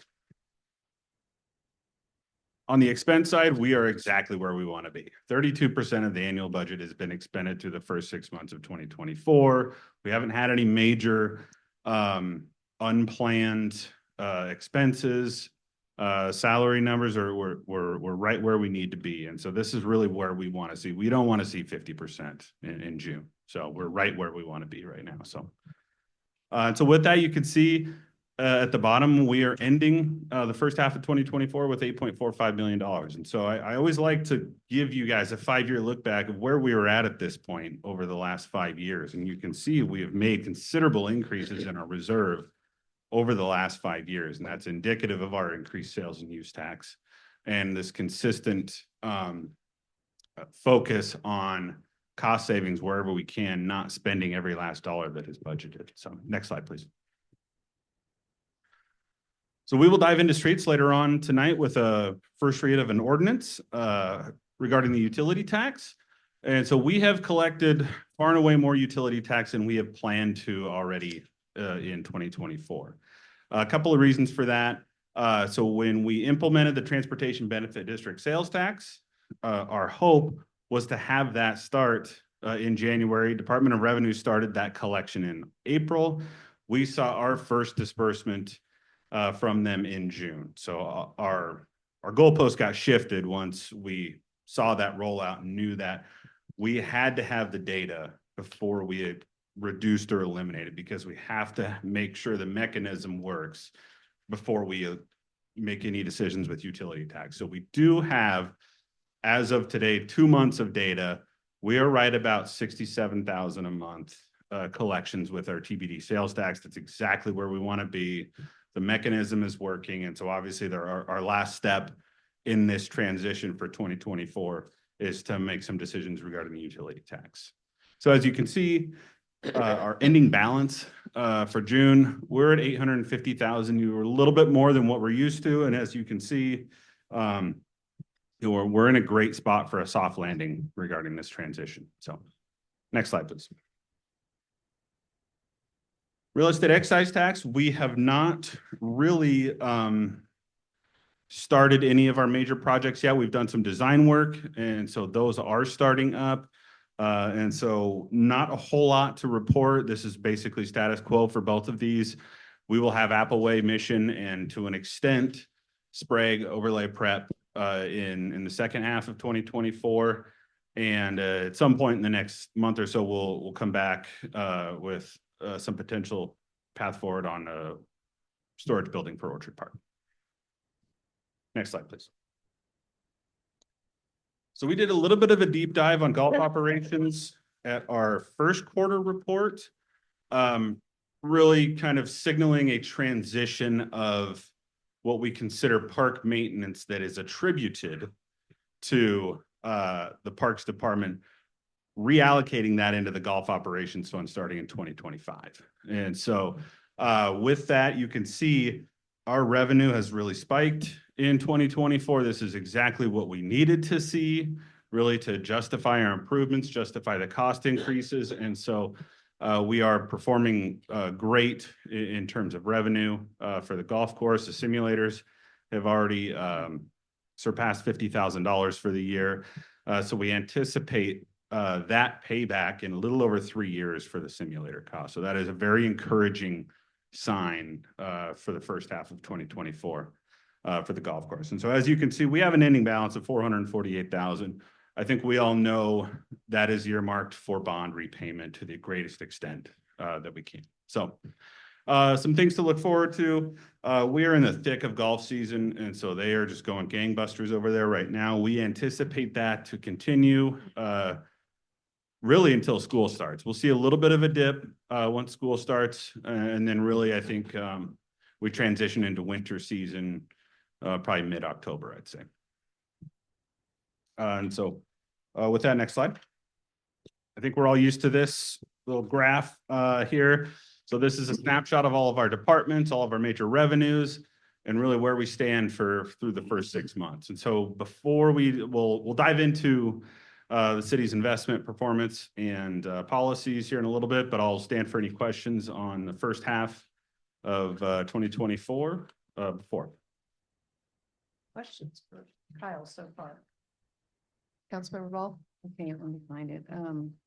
So on the, the switch on the utility. So we have not started, oh, wait a minute. Utility tax. So it doesn't decrease until the beginning of the third quarter? Yeah. So until we pass an ordinance. Which is on schedule for Increasing. tonight. Yeah. Oh, okay. I thought, well, okay. All right. Thank you. Okay. All right, with that, let's transition to the next slide and let's talk a little bit about the city's investments. So we don't spend a whole lot of time on this because the city isn't actively in the market and speculating and going out for bonds and trying to predict the market. We have an entity in Washington that does a lot of the heavy lifting for us. And so that is called the Local Government Investment Pool. And that is operated by the Washington State Treasurer. All 39 counties and all cities greater than 10,000 population do participate in this program. And their objectives exactly mirror what we have in our financial policies. And the number one is safety of principal. Number two is liquidity. And number three is competitive interest rates. And so this really is a perfect marriage for us to offload a lot of the intricacies of money management and markets, hand that off to professionals and reap all the benefits for it. And so the LGIP manages about $22 billion of Washington state funds. And so they have a very well-oiled machine. And so I'm very, very thankful that the Washington State Treasurer has this program. So as you can see, and I don't think it's any secret, the Fed's rates are at, near historic highs, and the LGIP closely mirrors that. And so on one hand, we are really gaining a lot in investment income, and we really have been over the last year and a half or so. There's trade-offs with that though. And so it costs more to borrow money, and that is a hindrance when it comes to economic activity. So we see that on both sides. And so we can possibly attribute some of our, I guess, decreased growth of sales and use tax potentially to that, because there isn't the appetite of a 2% interest rate for businesses to go out and expand operations. And so you can construe this a million different ways. But on the next slide, we'll go through the 5-year history of our investment income. So, and I will say before we transition to the next slide, it was pretty staggering, the increase that we've seen, obviously coming out of COVID. The interest rate was basically at zero. The Fed discussed putting the interest rate at zero. They never did. But that interest rate was 0.21% for the better part of 2 years on average. Next slide, please. And so this is just a very simple table of the returns that we've gotten for the money that we have in our local government investment pool and the average rate. So in 2020, we had an average balance of 8.5 million. The entire year, our return was 54,000, and that is spread over 24 funds. So that is not a lot per, so general fund carries about 30% of that. A REIT 1 and 2 carry another 15. And then the rest is really spread pretty thin over the other, 20 plus funds. And so you can see as we get down, as you see this spike in 2023, we made $723,000 in investment income last year. And so that is a big number on its face. But again, we do split that over 24 funds. The general fund made about $225,000 of that. And so, and real estate excise tax made about another 15% of that, and then the rest are split over those others. And so we are on pace right now, if the Fed decides to hold, to make over $1 million in investment interest in 2024. So that is a huge number. We will probably see a little bit of a decrease in what we anticipated on sales and use tax, again, because that money is more expensive to borrow. So there is a little bit of a trade-off. This is great news on paper, but there is a trade-off there. So with that said, I think this is a very important time to make you guys aware that this performance is fantastic. LGIP does a lot of this work for us. And so we're just very thankful for the work that they do. So with that, I'll ask Stan for any questions on investments. Mayor Pro Tem. Quick question, Kyle. Is that money rolling over, or are we actually getting that each year? We are getting that each year. Okay. And so we monitor it on a weekly basis, essentially. And so when our bank account gets below, I would say $500,000, we can, and so this is where the liquidity is huge. We can then transfer between the LGIP and our bank account. Thank you. Any other And questions? so to that point, Mayor Pro Tem, all of our major revenues automatically get deposited into our LGIP. So sales and use tax, property tax, all of our major revenue streams are automatically deposited into that account. Any other questions? No, great report, Kyle. Thanks. Thank you, Kyle. Yep.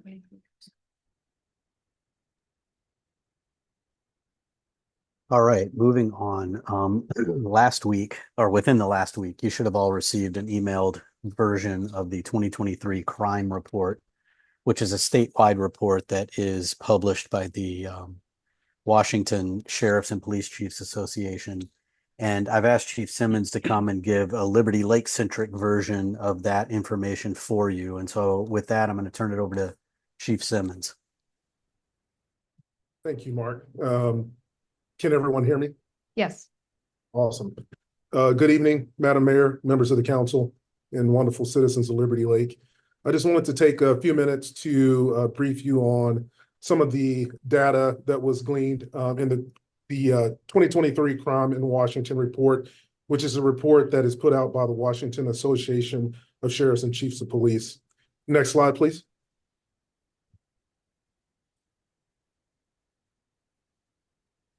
So the report is compiled of data from state and county and municipal and tribal agencies, approximately 225 of these entities from across the state. Why? Well, the purpose is it gives you as elected officials, citizens and law enforcement information, data-driven information about crime within our communities. And the information in this data is gleaned from the National Incident-Based Reporting System, and that's the data that we feed into. Next slide, please. So overall, we saw crime rates decline in Washington in 2023, which is a good sign. But we did see an increase in specific crimes, and I'll talk about that here in just a second. Next slide, please. So our total population in the state was almost 8 million in 2023. So some growth there. Next slide, please. We saw a bit of a decrease in crimes against person. That's murder, sexual assaults, human trafficking offenses, contact, no contact violations, those types of crimes. We did also see a decrease in crimes against property, which is great. Finally, we're starting to see a little bit of a decrease in that, 11.9% to be exact, in 2023. Next slide, please.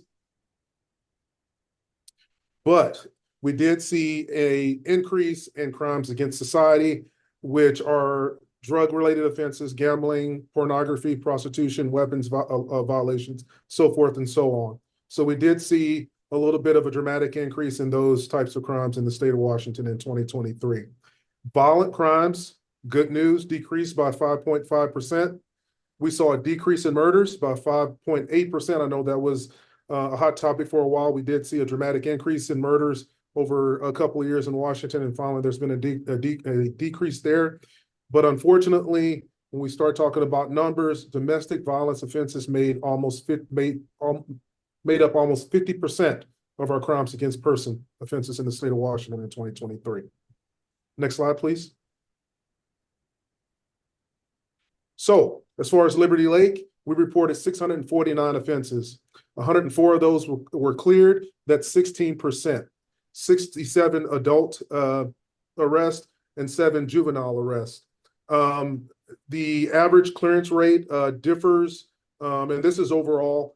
The average clearance rate differs by, of course, by crime. Property crimes, it's around 13%. Crimes against person, depending on the crime, is a bit higher, a lot higher than that. And I can get you that data from the FBI. I can email you that if you want. But I think we're doing fairly well at 16% for a clearance rate overall, given that a majority of our crimes that we are investigating are property-related crime offenses in our community. Next slide, please. The data that we were able to feed into the NIBRS system, our incidents, you can see here, they parallel what we saw statewide, as you can see, and I'll let you look through these and you can ask any questions. I'll pause here in a second. But as you can see, we did see that increase in embezzlement, those crimes against society, those fraud offenses. That's why you're starting to see, and we're continuing to see those. That's why on our social media, we're starting to see those alerts for our citizens to watch out for the scams. Please watch out for the scams. If you have any questions, if something looks suspicious, please contact the police department. Ask the question. No question is stupid. If you think you may be getting scammed, please contact us. Ask the question. We can look into whatever the situation is, the incident, and we can hopefully give you some guidance. And again, those drug, narcotic related offenses, as you can see here, drug, narcotic violations and drug equipment violations went up dramatically in 2023 for us. I'll give you a few seconds to look over that and see if you have any questions before I move on. And I can also answer those at the end of the presentation. Next slide, please.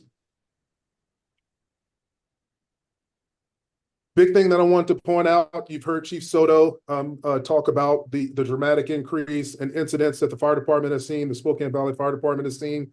We're seeing a similar trend. Through July of 2023, we saw 4,198 incidents. Through July the 29th of this year, 2024, we were sitting at 5,565 incidents. That's an increase of 1,367 incidents over the past year. And so a little bit of this is due to some changes that we made at the police department to increase our visibility in the communities, the amount of community-oriented policing that we're doing, et cetera. But we are a little bit busier. We are seeing more calls for service and more reports that we're having to follow up on, et cetera. Next slide, please. And that concludes this report. I can take any questions that you have. All right, anybody have any questions? I'm not seeing any sobering numbers, Chief. If you could share the slide deck with the council and myself, that'd be great. Appreciate it. Of course, Madam Mayor. Thank you. Thank you, Chief. I will, real quick, I will say, Chief, I talked to a citizen today who called me on something else, and then he had a question about, wow, who's this new guy you guys hired? He's stopping everybody all over Liberty Lake, and it was our commercial vehicle officer Powers. So he's making a name for himself. He is definitely making an impact, especially when it comes to our commercial motor vehicles. And he'll continue to make that impact. It'll be great for us. It'll save a lot of our roadways. I can say that when it comes to the wear and tear of those by commercial vehicles. Yeah. All right. Well, thank you so much. All right, thanks, Chief. And next on the agenda, I'm going to invite Jandy up to the mic to give you an update on our library design and construction project. As the council knows, we approved the contract and work order 1 at a recent meeting. And so we are into the programming phase of the project. And she's going to give you an update on what that looks like and what some of the next steps are. So Jandy, if you'll take it away. Good evening, council. Glad to be here. Evan, if you can go to the next slide.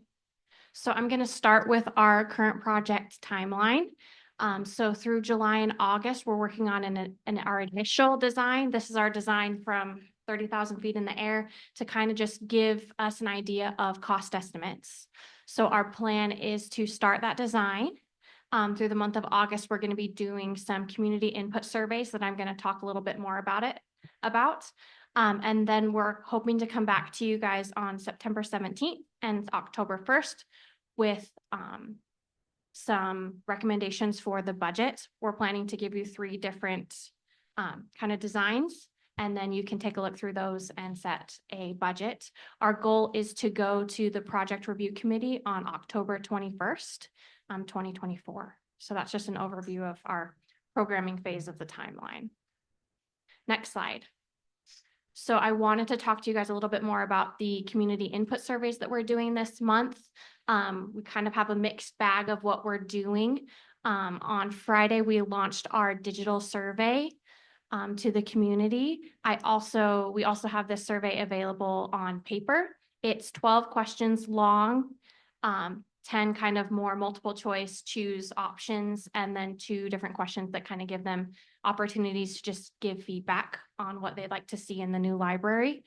Like I said, we also have this survey available on paper. We wanted to make it as accessible as we can, and some people don't want to use a computer to do that. We're also doing some what I'm calling a question of the week. We have this set up at the farmers market. It's going to be starting this coming Saturday for the next 4 weeks. And then we'll also have the question of the week available at the library. And this is kind of a would you rather style question, you know, like you see like the tip jars when you go to a restaurant and it's like, do you like Mickey Mouse or Buzz Lightyear or something, you know, and you can just put your money in the jar. We're doing that kind of a style of question. So our question this week is about books. Would you like to see in the library more books than we have now? Stay with our collection as we currently have it? Or are you okay with less books if we're giving you, you know, different ideas, you know, different opportunities in other spaces? So we're just trying to get input in a variety of ways. You know, some people, they don't want to sit down and do a 12-question survey. So we're just trying to get input as many different ways as we can. We have the Community Engagement Commission involved in doing our survey. Robin Beckedahl is their representative. Something else that she's helping us out doing along with the farmers market is she's going to some of the local community service groups. So she set up a meeting with the Lions Club to go and talk about the survey, physically hand out surveys to those members of the community to hopefully get their input and hopefully have them help us get the word out. We're also doing that at the Friends meeting, the Kiwanis meeting. We also I've contacted some of the local HOAs, you know, where I know people on the board and are asking them to send out an email letting members of their community know about the survey. And that sort of thing. So we're just trying to get the word out as best we can, with it being a little bit of a shorter timeline. We are planning to do some more surveying throughout the process, but this is just our first push. So I talked with David this morning and he said that as of this morning, we had already had 80 survey responses, which I think is pretty good when I put it out on Friday at 3 p.m., you know? And so I think that's pretty good for just over the weekend. But like I said, we are handing out a lot of paper surveys and then I have staff who are manually inputting the info in so that we'll get all of our survey information in one pile there at the end. So that's what we're doing as far as the survey goes. Do you guys have any questions for me?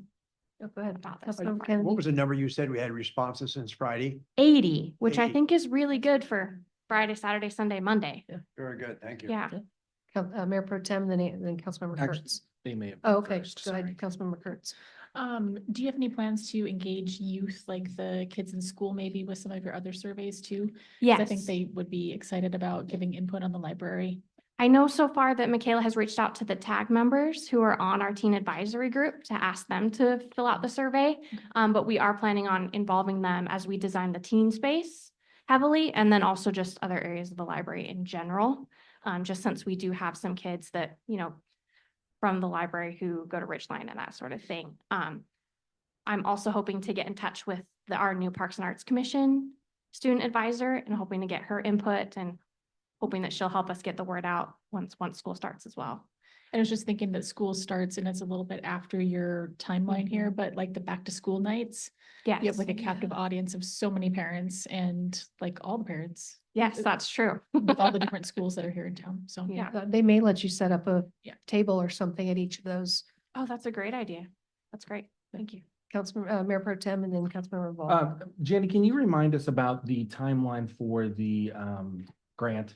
September. So I'm hoping, as we're having the budget discussion, that we'll have heard back. Okay, so that's what I was gonna ask is yeah. because if we get to September 17th, where, you know, we're looking at those three options, that might influence at least my decision. I would Yeah. think others as well as to which option we want to go with if we know what the grant is going to be. Yes, I confirmed with the grant representative yesterday, and she says they still are on track to release the information in September. But we wouldn't know officially until the end of the legislative session, right? Yeah. Okay, But it would give us a really good indicator. okay. Thank you. And we have, well, Mark, if you want to touch on it right at the end of this about our letter of support for the grant. When Jandy's done. Sure. That's everything I had, unless you guys have any other questions. Councilmember Ball had a question. Yeah, yes. that was the question I was gonna ask was about the grant, so I'm good. Thanks, Jandy. Great. I have one more. Yeah. Social media. Yes, I should, yes, we have it on the city's Facebook page, the library's Facebook page, the city's website, the library's website. Yes. We're trying to get, I think when I looked, this was just on Saturday, the initial post that the library had posted had like 17 shares already, and that was just on Saturday. So, yes. Sounds good. Great. Any other questions before I ask Mark to just touch on the letter? Councilmember Kennedy. Thanks, Jan. Great report. Trying to follow the dates here a little bit. If I understand correctly, the idea is to come back to the council on the 17th with options, 3 options. Yes, Is that options with budget at the time? yes, Okay, that's 6 weeks.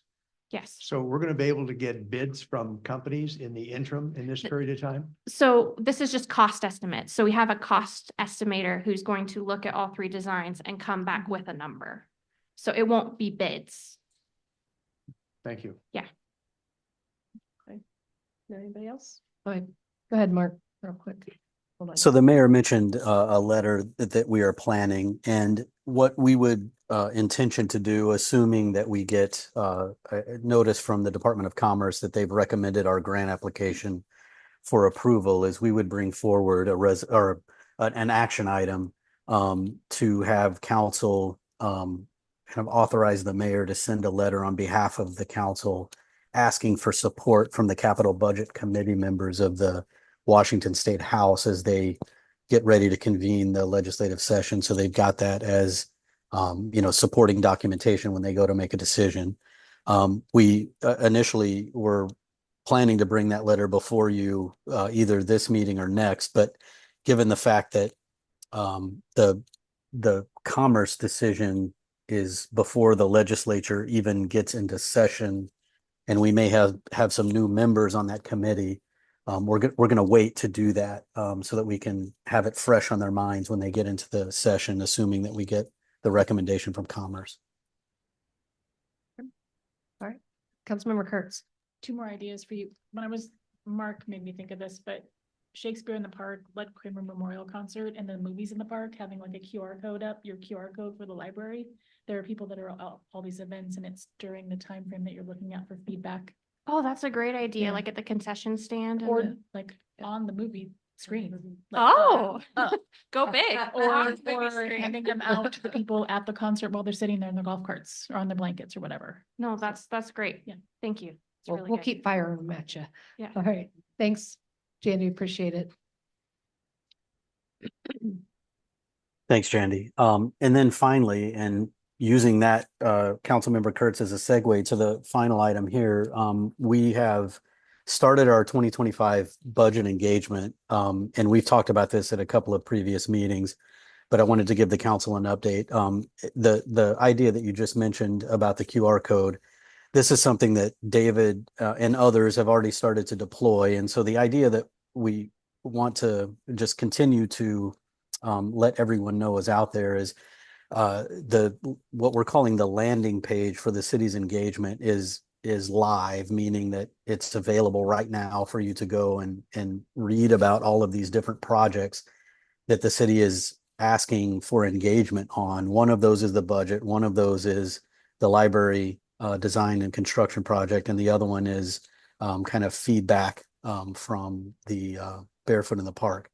And so that number of things will expand as we add projects to it, but that QR code will get you there, and then you can see what all is going on and decide what of those things you want to provide feedback on.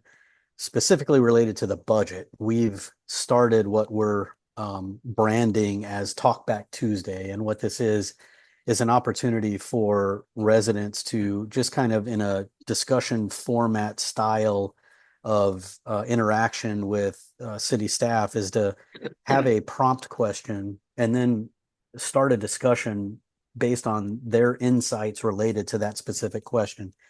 And the plan is to take the questions or to form the questions from the data that we received from the 2024 Community Satisfaction Survey. And so we've got planned 8 or 9 questions that will span the time between August 1st, which is when we formally kicked off the budget season, which was just last week, and the time when the mayor formally presents the preliminary budget to council. And so what we really need, and we've asked the Community Engagement Commission to help us in this way as well, and would ask all of the commission members and by extension, all of the council members, is when you're having conversations with folks about anything, drive them to that page and say, hey, we've got an opportunity for you to give us your insights and input on the way that the city makes decisions, the way that it allocates funds, especially coming up in the 2025 budget, so that we can get as much feedback as we possibly can.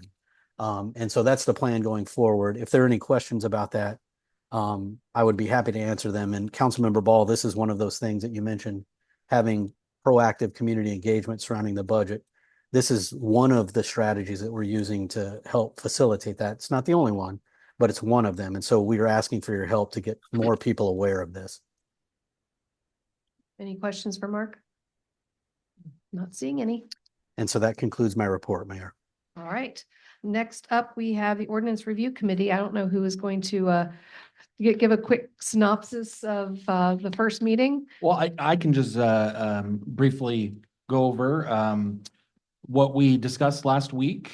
Was it last week? Yeah, it was about a week ago now. We went over the first 10 ordinances in the city, and they were from the very beginning, from day one. So it was interesting to read over them. Determined, we kind of put things into 4 piles. One was the pile that the ordinance is still relevant. Second was the pile that the ordinance needs to have some minor revisions or tweaks to it. Third is that it needs to be completely rewritten. And then fourth was Move it. So we had a couple there were a couple that we think we can move the ordinance information to a financial. yes, thank you. Or HR policy. Right. So those are kind of the 4 buckets, and we were able to get through 10 of them in about 45 minutes. So we are looking at our next 10 now, and then the previous 10, we'll have some recommendations coming forward after we talk to Sean and some city staff. Yep. We're getting feedback from the appropriate staff, and Sean's on there too with the questions that we had for it. So I think it went really well. So hopefully we'll have a lot less. Yeah. How many are there altogether? Well, we have, what's our A one lot. today? 281? Yeah. Yeah, right at 300.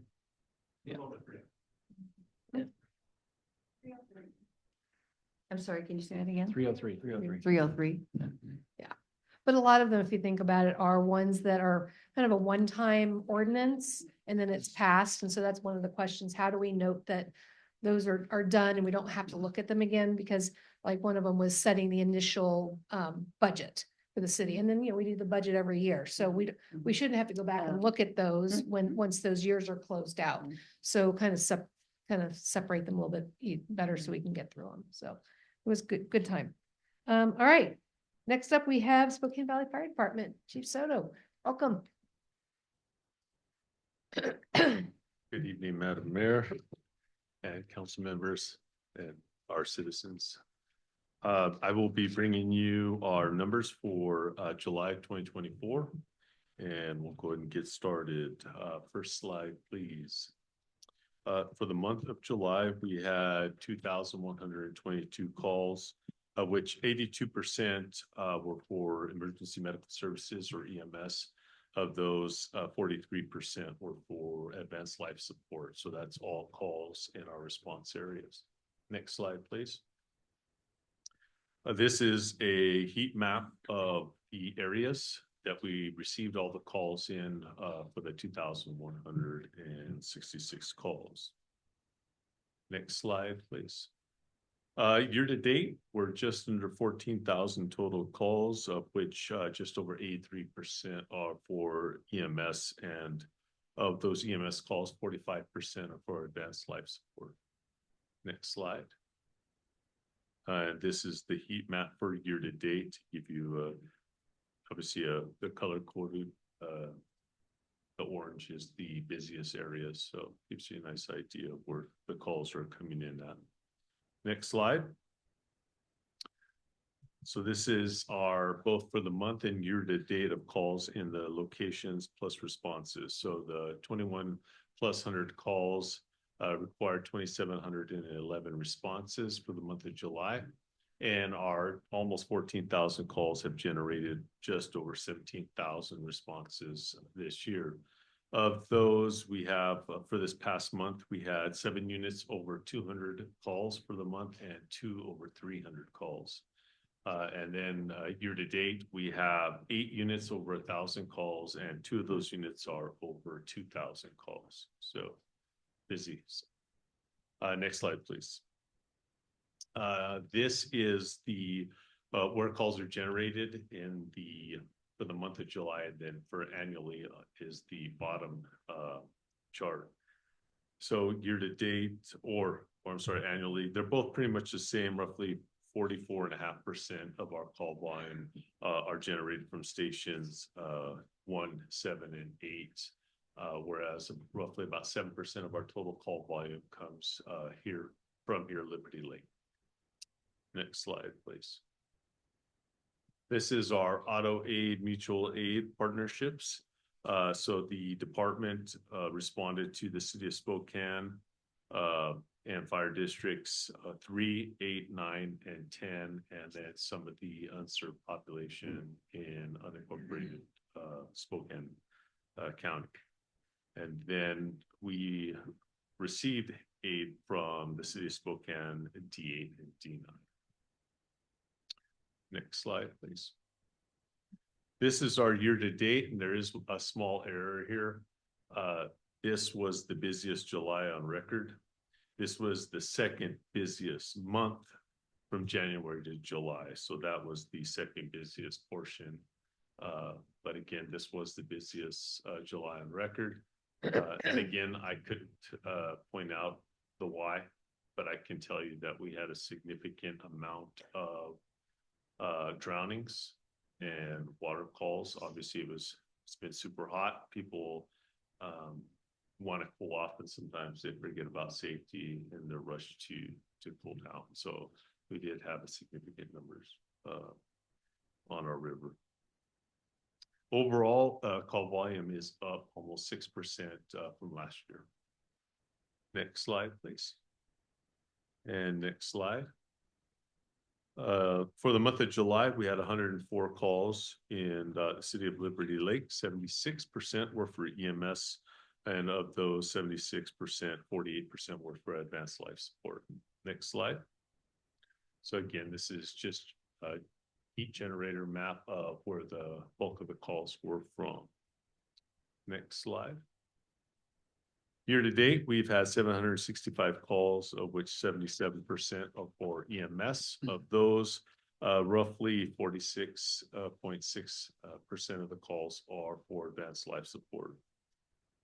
Next slide. And again, another heat map of the 700 plus calls. Next slide. Those 104 calls for the month generated 134 responses. And year to date, they've garnered just over 900 responses.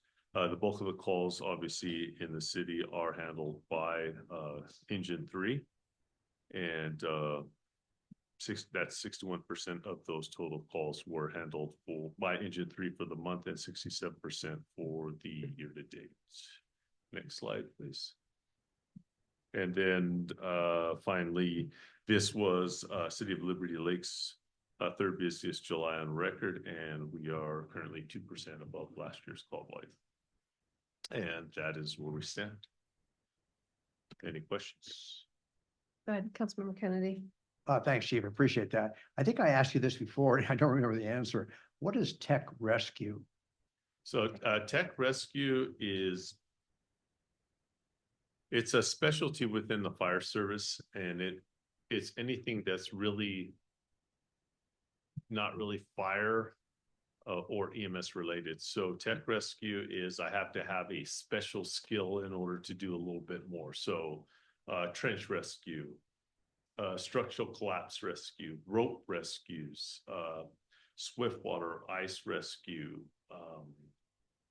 dive team kind of stuff. So anything that requires a little bit more. So those, sometimes we have calls that are like above or not above, but are, well, I guess technically would be above our regular firefighters training. And so you have to have special skills in order to go into that confined space or to be in those more dangerous areas. By law, we have to have more training in those areas. That we provide. Great, thank you. Appreciate it. Councilmember Ball. Do you remember earlier this year, several of us went to the station and participated in a, Correct, Station 3. yeah, yeah. When are those results ever gonna be made public or made to us? I've never seen how that all, because we all did a survey or, For the strategic plan? yeah, yeah. Oh, the strategic, oh, I thought you were talking about the station visit. Actually, that right now is, it will be voted on by our Board of Fire Commissioners on Monday. So Okay. this coming Monday. Brian's waving pointing back at here. You can't see him. That guy right there, because that's who we want to blame. He's actually holding it right there. So, again, it is done, but it has to be voted on first. Once they give us approval, then we can put it out there. Share it. Share it. Okay, all right. And I'm sorry, I thought you were talking about when you guys did the station visit. Oh, for No. the academy. Right. for the- No, no, no. I've got a question. Doesn't Newman Lake have a measure on tonight's ballot? They do, as well as Fire District 9 So how does that affect you if those fail? and Fire District 4.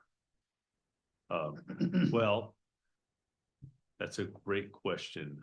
I'll be completely honest and straightforward with you guys, so everybody knows. I've been very clear with Newman Lake Fire that we are a partner agency with mutual aid, but not auto aid. Auto aid is dependent upon them standing up a fully functional, fully staffed, fully financed fire department. So right now, what we're doing is we're giving them basically to the end of this vote cycle to get it passed. If it doesn't get passed, then we're going to approach them with a new mutual aid agreement. And so this is the part where I'm pulling off the Band-Aid. What that means for them and for us is our taxpayers are not going to pay to stand up their fire department, which means that they will be charged for our responses within their area. So I think that's completely appropriate and fair. And I've said it before and again, we're all about fiscal responsibility. And you guys pay for us to provide you with that care. And when we have an auto aid partnership with other agencies, they can stand up for us and we can stand up for them. So, yeah. So we hope it passes. Well, oh, yeah, We hope obviously. D9 passes, we hope D4 passes. Those are I think some of the hardest ones to predict. Sure. So I guess my thought would be if, especially Newman Lake, if it doesn't pass, that's probably gonna be a little bit of a PR thing for you guys to make sure everybody in your district understands what your next steps are. Absolutely. And we've done that. And we've actually gone the extra mile in helping them, volunteering when we can to help them, like, hey, this is the message you want to tell. This is what you want to do. And I feel bad for them, we're trying to, get it to happen, but unfortunately it comes down to their voters. They have to make a decision for themselves. Right, thank you. And I think Councilmember Ball has another Just question. quick, is Newman Lake Fire District all volunteer? No, ma'am. Oh, okay. But aren't the majority? Yes, ma'am. Yeah, okay. All right, any other questions for the chief? All right, not seeing any. Thanks. Okay, excellent. Thank Appreciate it. you. Looking forward to that strategic plan. I can also just tell you just real quick, and I apologize. So our annual report's just about done too. We're just waiting for them to finish the printing of it. So my goal will be able to bring the message, skip the call run and do a strategic plan review with you guys. Super. Then do a annual report. And then I don't know if I can pull off a Chief Simmons pink salmon polo shirt. But sorry, that's my inside voice, but I will do my best. Also for tonight is National Night Out. And we went to 10 events in 5 different neighborhoods. So Great. made sure, including here in Liberty Lake, so made sure we were out there and showing our face and making sure everybody understands that ourselves and the police department, law enforcement, Liberty Lake PD are part of their communities. And the last thing I'll say, as a resident of Liberty Lake, I'm a huge fan of seeing our police officers out there. I see them all the time and I love it. So I'll just say that. Well, I'm thinking maybe, we had Deputy Chief Morgan in the dunk bucket, at Barefoot this year. Maybe, we need to sign you up for next year, though we may have to put the bucket up a little bit higher. I had to. I'm still getting adjusted to the cooler weather. Uh-huh. He had to wash his hair. All right. Thanks, Thank you Chief. guys. Appreciate it. All right, next up under reports, we have Liberty Lake Sewer and Water District. Do we have anybody online from there? No? All right, well, if we do see somebody pop up, we can always come back to them. All right, next up, we have our workshop discussion, City Council Rules of Procedure. Mark's going to kick us off. Thanks, Mayor. As council recalls, at the last city council meeting, we had a workshop discussion and we intentionally brought you two items. And both of those items were things that we had discussed during the city council retreat back in June. And so as that conversation unfolded, we got some pretty clear indication that we wanted to move forward with some amended language with the proposal to add to the rules of procedure a distinction between workshop weeks where there would be a workshop only and weeks where there would be a business meeting only, and we're prepared to bring that forward. The second item was a conversation specifically about language on a single council committee to deal with the ordinance review. And through the discussion, realized that there really was no appetite to put that into the rules of procedure at this point. And in fact, council agreed to and has started meeting on it with a committee formed temporarily to address that topic. And we'll see if we need to come back and revisit that. The reason I mention that is because it's not our intention to continue to discuss the committee structure inside of the rules of procedure. There was no consensus for doing that at the retreat, and through last meeting's workshop conversation, we did not detect any consensus to continue that. So I'm briefing it now only as a reminder, but to let you know that we're not bringing that back forward for any additional consideration. What I do want to do for the remaining time that we have tonight is to allow council to discuss any other opportunities that you see in the rules of procedure to make some adjustments, some modernization, and then also ask the city attorney if there are any specific recommendations that he has with respect to the remote attendance portion of the rules so that we can deliberate on that. To the extent that we're prepared to do that tonight, but then also to just allow for a open conversation about any other items that we want to potentially address. Mayor Pro Tem. Mark, a couple of questions, just so I understand here. So on the first item, you're asking us to decide whether we're going to go to the meeting every week, with the exception of the fifth Tuesday, and have the off weeks be the workshop discussion weeks. Is that correct? We believe we had that conversation. We have clear direction there because there were a few adjustments that were discussed to the language in various sections of that proposal. So I don't believe we need any additional conversation on that. We're prepared to bring that back as as language proposed in a new resolution. Okay, thank you for clarifying that, because that's kind of what I wanted to discuss as well. At the last meeting that we discussed this, I actually was in favor of this potential idea of doing this every week. My thoughts on that have switched a little bit, and let me explain why, and then hopefully everyone else has a chance to chime in as well. I was talking with my wife, as well as a couple of members of the community about this potential switch.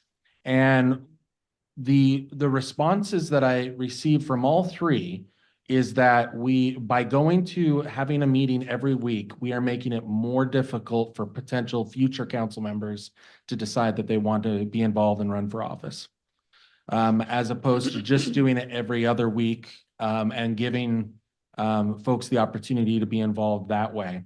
And one example that they gave me was, imagine if you had a son or a grandson or a granddaughter who was playing a sport on a Tuesday night.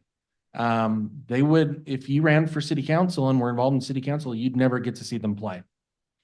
And if we switch to this, that would be the case. If we keep with what we have, where it's every other, or excuse me, the first and third Tuesday, at least you get to be with your family once in a while, as opposed to having it be every week where you're here. So that's one thing that really concerned me as I listened to them. The second thing is I went back and looked at all of the meetings that at least I've been involved with since I've been on council, and very rarely have we gone up over the 10 o'clock timeframe. The only time in which we have done that is when we've had a lot of citizen comment on a particular issue.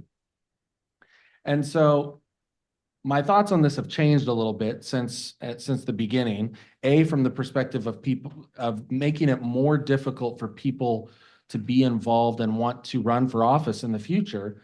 And B, from the perspective that I'm not sure that we ever go over, well, we do a couple of times, but rarely do we go over that 10 o'clock time frame. So I just wanted to kind of throw that out on the table as we have this discussion. Thank you. Good points. Any further comments? Councilmember Kurtz. I think I heard Mark say when we were talking about this during, I don't know if it was during the retreat or at the last meeting, that it seems like there's a little bit of a growing business need to have those more in-depth workshops so that we can be more prepared to make decisions. So if we didn't do this, what would that look like? How can we meet the business need of the city as a growing city without bumping up against a couple of the things that Mayor Pro Tem is talking about? So I'm open to different ideas. I just don't know what those are, because I want to make sure we're not neglecting and putting off the city's needs for personal reasons, which is important as well. But I think one of the other things that we had talked about too was that on the workshop nights, I feel like those are maybe a little bit less like mandatory attendance than the council meetings are. And we have the ability to watch the videos of the meetings in between and come prepared with our questions. Well, I guess we wouldn't have questions at the next meeting, but doing some of that legwork in between if we needed to miss one. Because I think about coming every week too, and I have some of the same concerns with activities and stuff and traveling spouses and whatnot. But I think there's still the opportunity to be at regular council meetings to make decisions, but do some of that research workshop piece sort of ad hoc in between as well. So I'm curious what other people think. Councilmember Ball. Well, I don't think that people are going to be discouraged from running for office just because they have to meet every week. I don't see that at all. I don't agree. But in the meetings, even though they may not always go past 10, if they go till 9:40, for example, you got to get home. It just gets to be a very late evening. And as I've mentioned before, I think most of us work and have to get up and go to work in the morning or get family out the door or whatever. So I am still in favor of alternating with the workshops with the meetings. Councilmember Dunn. I don't know that we have to codify every meeting every week. I support scheduling special meetings as needed, when needed, and for the time that's needed. If we do move to a codified weekly meeting schedule, I really think the workshop attendance should be, I'd say, recommended but not required.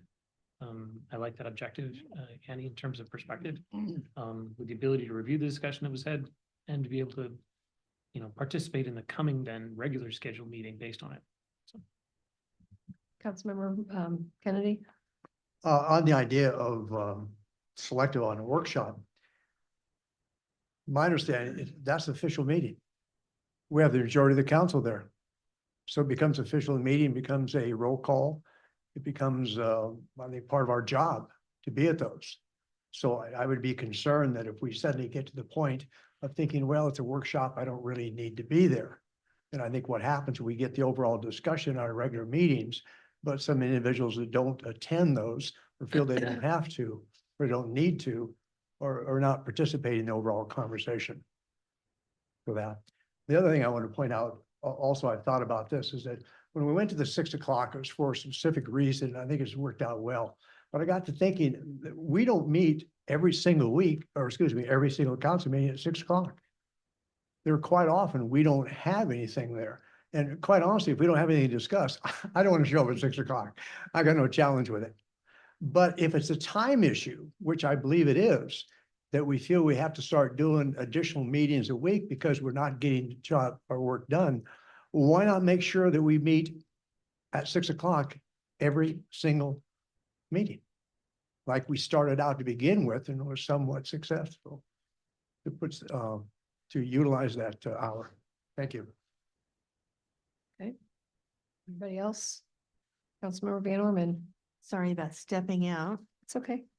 but family obligations. I'm thinking along the lines of if we all have families, we still want to get work done. 6 o'clock meeting, doing your workshop, great. But I'm knowing what I'm going through right now. I'm not interested in coming here every week. And it's not what you guys all signed up for, because when you guys all ran, myself included, it was first and third Tuesday. Yeah. Hold on, just real quick. Councilman Spencer. Sure, I'll chime in. Yeah, I have some of the same concerns as far as if we do go to a weekly meeting and if that workshop week is not mandatory, yes, you could go and review the video, but if you're not part of the discussion, that kind of defeats the purpose of us counseling together. All right, everybody had a chance. I think you had your hand back up, Mayor Pro Oh, I Tem. was just gonna mention that, that there's a cost to this as well. Because if we start meeting weekly, then the Salary Review Commission is gonna be taking a look at our extra hours potentially and saying that, hey, if we're working extra hours, we deserve to get an increase, and like it or not, that is gonna be a cost on the citizens to do that. So I think we should keep that in mind as we're having these discussions as well. Councilmember Kurtz.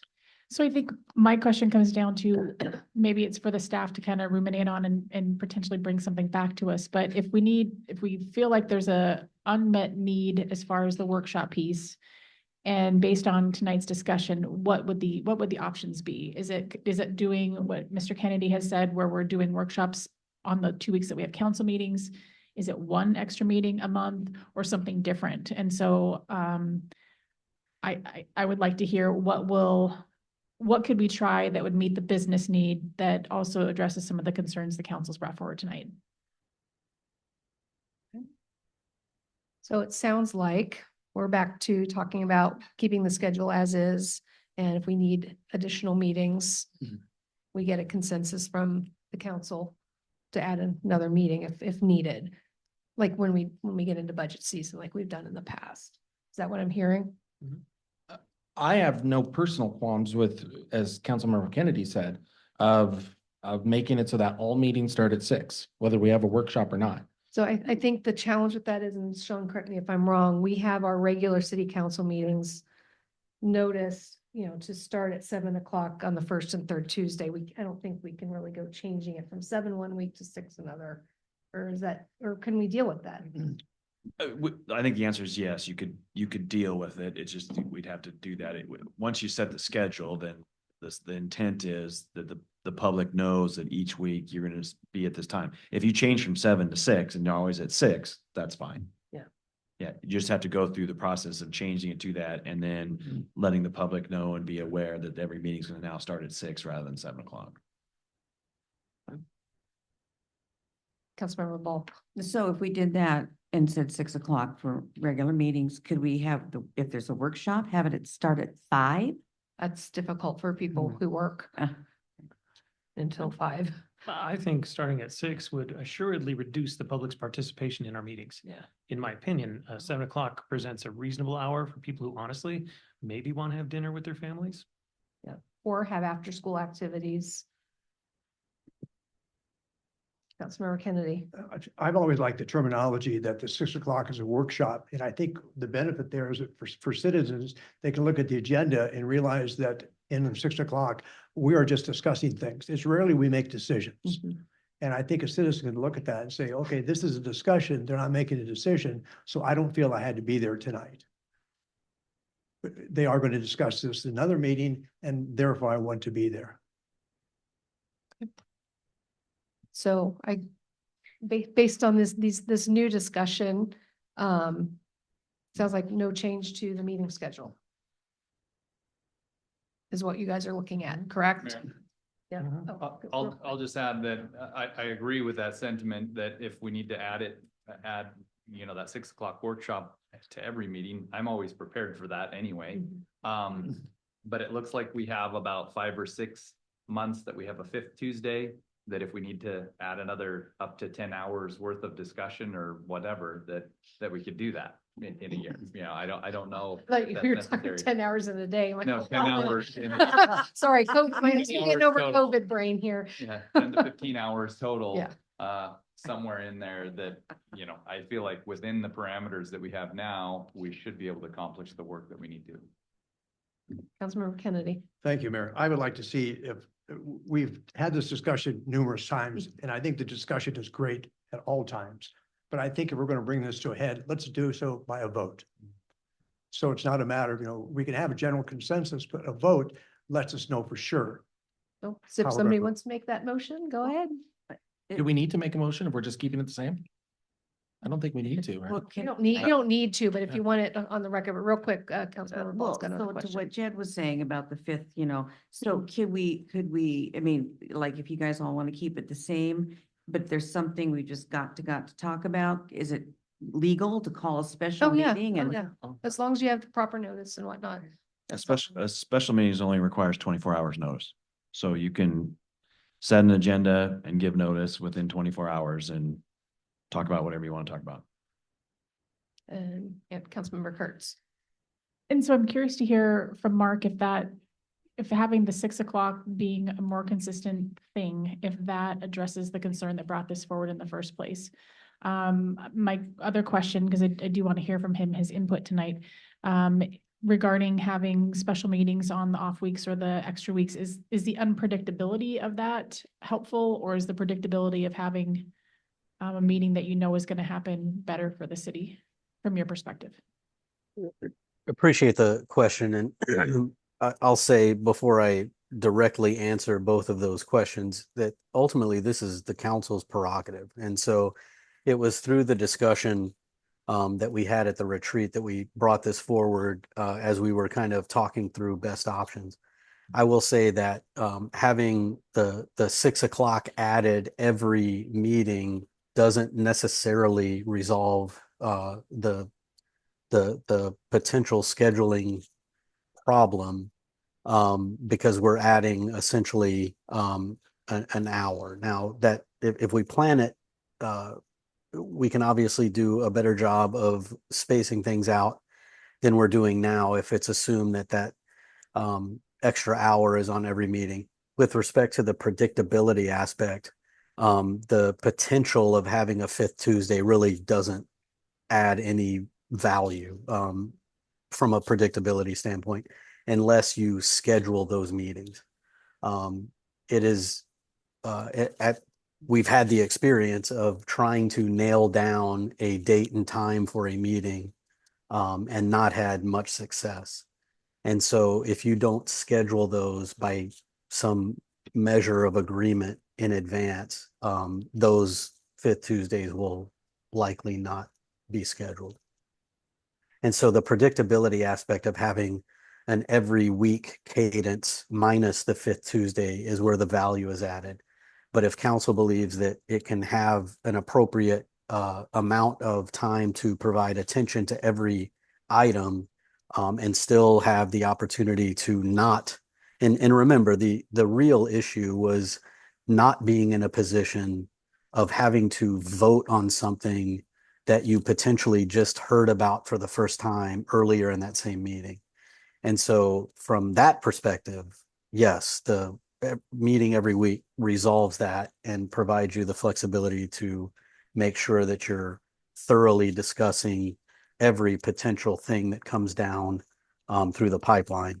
But certainly adding an extra hour guaranteed to every meeting for that option would help in a less, it will help. It won't do obviously the same impact as every meeting or a meeting every week minus the fifth Tuesday. Okay. All right, so if there's really no proposed change, then I guess we move on. But I believe you're still taking a look at the remote attendance, correct? Yeah, well, I've looked at it in the past. I was just waiting for Mark and staff to work through the other items and then they would send it to me and take a look at. Really the focus of that will be to streamline what's in there now, just to have some type of electronic type of communication, Zoom, Teams, what have you, attendance, because that takes care of most of what's in that section now. Right. The speaker phone, things like that are in there now can just remove those. So it's going to be more streamlined is what you're going to see in there. That's all.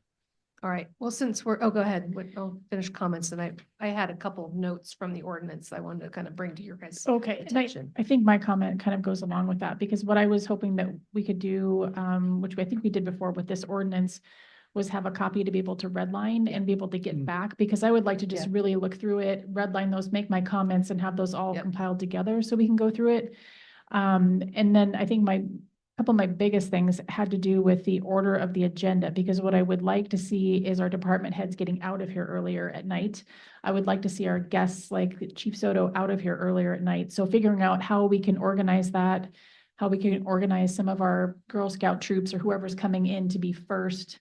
So we can still do our business, but they don't have to sit through it if they're not interested. So I would love the opportunity to go through it line by line, but probably not together as a group as the first pass. All right, well, I just, I don't want to take a lot more time, but there are a couple notes that I did take as I was going through the ordinance. And in many places, it talks about, adjourning to another time or place, but we don't have a process for that. So I don't necessarily think the process needs to reside in the ordinance, but Mark and I have been talking about what does that process look like? So that's something I'd like to kind of earmark for us to discuss at another time, because I don't want us to, if we have somebody come in and do a big protest like happened in the city of Spokane, and they adjourned, but they didn't know where they were going. They ended up each going to their own offices and zooming in, but we don't, I guess everybody could go home, right? We all live within 5 minutes or so, and we could resume 20 minutes later. But what does that look like? So we're not waiting at the last minute scrambling to figure out what we're going to do. So I think those process, it's more of a process than a policy that maybe we can, work outside of the ordinance, but those are, it's those kind of things that I've, that kind of caught my attention. So, and I'm not going to go into any more detail than that, but, that's something we can bring back with regards to, any potential red lines or things to discuss. So I guess we can have if it's okay with you guys, we'll look at our workshop schedule and see if there's another 6 o'clock where we can actually dig into, doing the redlinings. And I have already started my own, so I can always do that and share.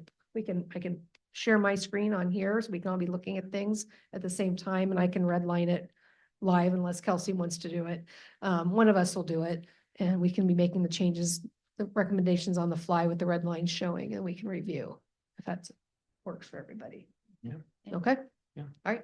And I think before we each had the ability to do our own, like sit with my own brain thinking, not here Yeah. and on, is there the ability to do that? Get a copy of it to redline and Yep. have it be compiled? Yeah, sure. Kelsey, can you send out an editable Word version to everybody like you did to me?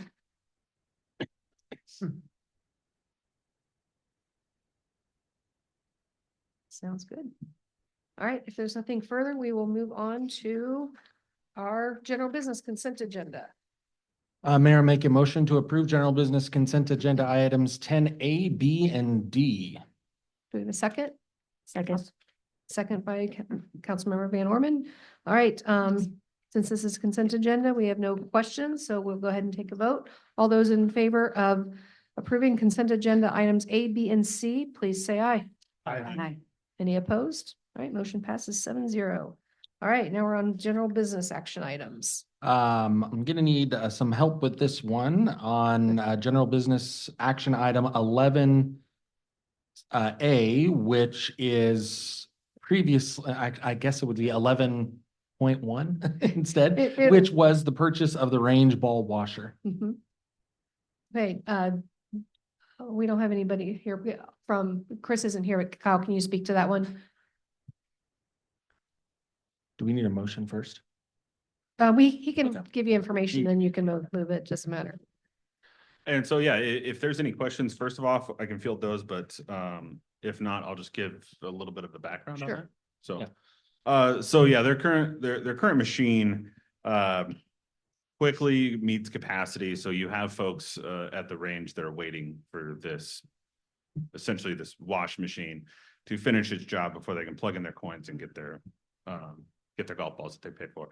And you have to have constantly somebody there kind of babysitting this machine because it doesn't clean and sort like it should. And so you have additional staff time taken to kind of babysit this thing to make sure it's doing the thing that it's supposed to be doing, while they could be out picking more balls out in the driving range. Okay. Thank you. Any other questions?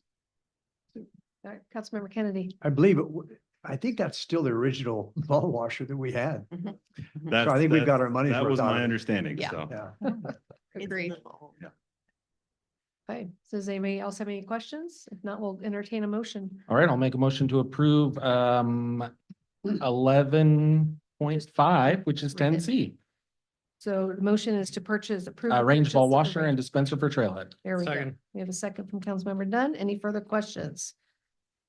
All right, not hearing any. All those in favor of approving the purchase of the range ball washer and dispenser for Trailhead, please say aye. Aye. Any opposed? All right, motion passes 7-0. I'll make a motion to approve general business item 11A, the donation of 2 pickleball nets for Orchard Park. Second. Second. Who was the first second? Was that Annie? Okay. We have a second by Councilmember Kurtz. Any questions Just or comments? One real quick question. Kelsey, maybe you can answer this. Where do we get these values? Usually provided by the person making the donation. They fill out the form, add in estimated value with it. Okay, so we don't double check those or anything. It's just whatever they Not that I'm aware. suggest. Okay, thank you. Better question. Yes, go ahead, Councilmember Spencer. So from the image, it looks like it's just on wheels and you wheel it around and I'm assuming they're just gonna wheel it off to the side kind of thing, or are they gonna have to disassemble these? I'm just concerned about vandalism. But Jen, if can you clarify, will these go back in the boxes like the current ones do? No, so these will be wheeled off to the side and padlocked to the fence for security. Padlocked. Okay. Okay. All right, any other questions? All right, not hearing any. All in favor of approving the donation of 2 pickleball nets for Orchard Parks? Oh, please say aye. Aye. All right, any opposed? All right, motion passes 7-0. I want to thank the Liberty Lake Pickleball organization for pulling this together and everybody who donated to them to make this happen. I'll make a motion to approve general business item 11B, the donation of the memorial bench from Joni Buck. Second. And second from Councilmember Spencer. Any questions on this one? And I believe the location is still TBD, correct, Jen? Yeah, it's gonna go along the trail, along Country Vista, sort of around the Five Finger Park area. You're kind of cutting out. I'm not quite sure what's up with your mic. Five Finger Park.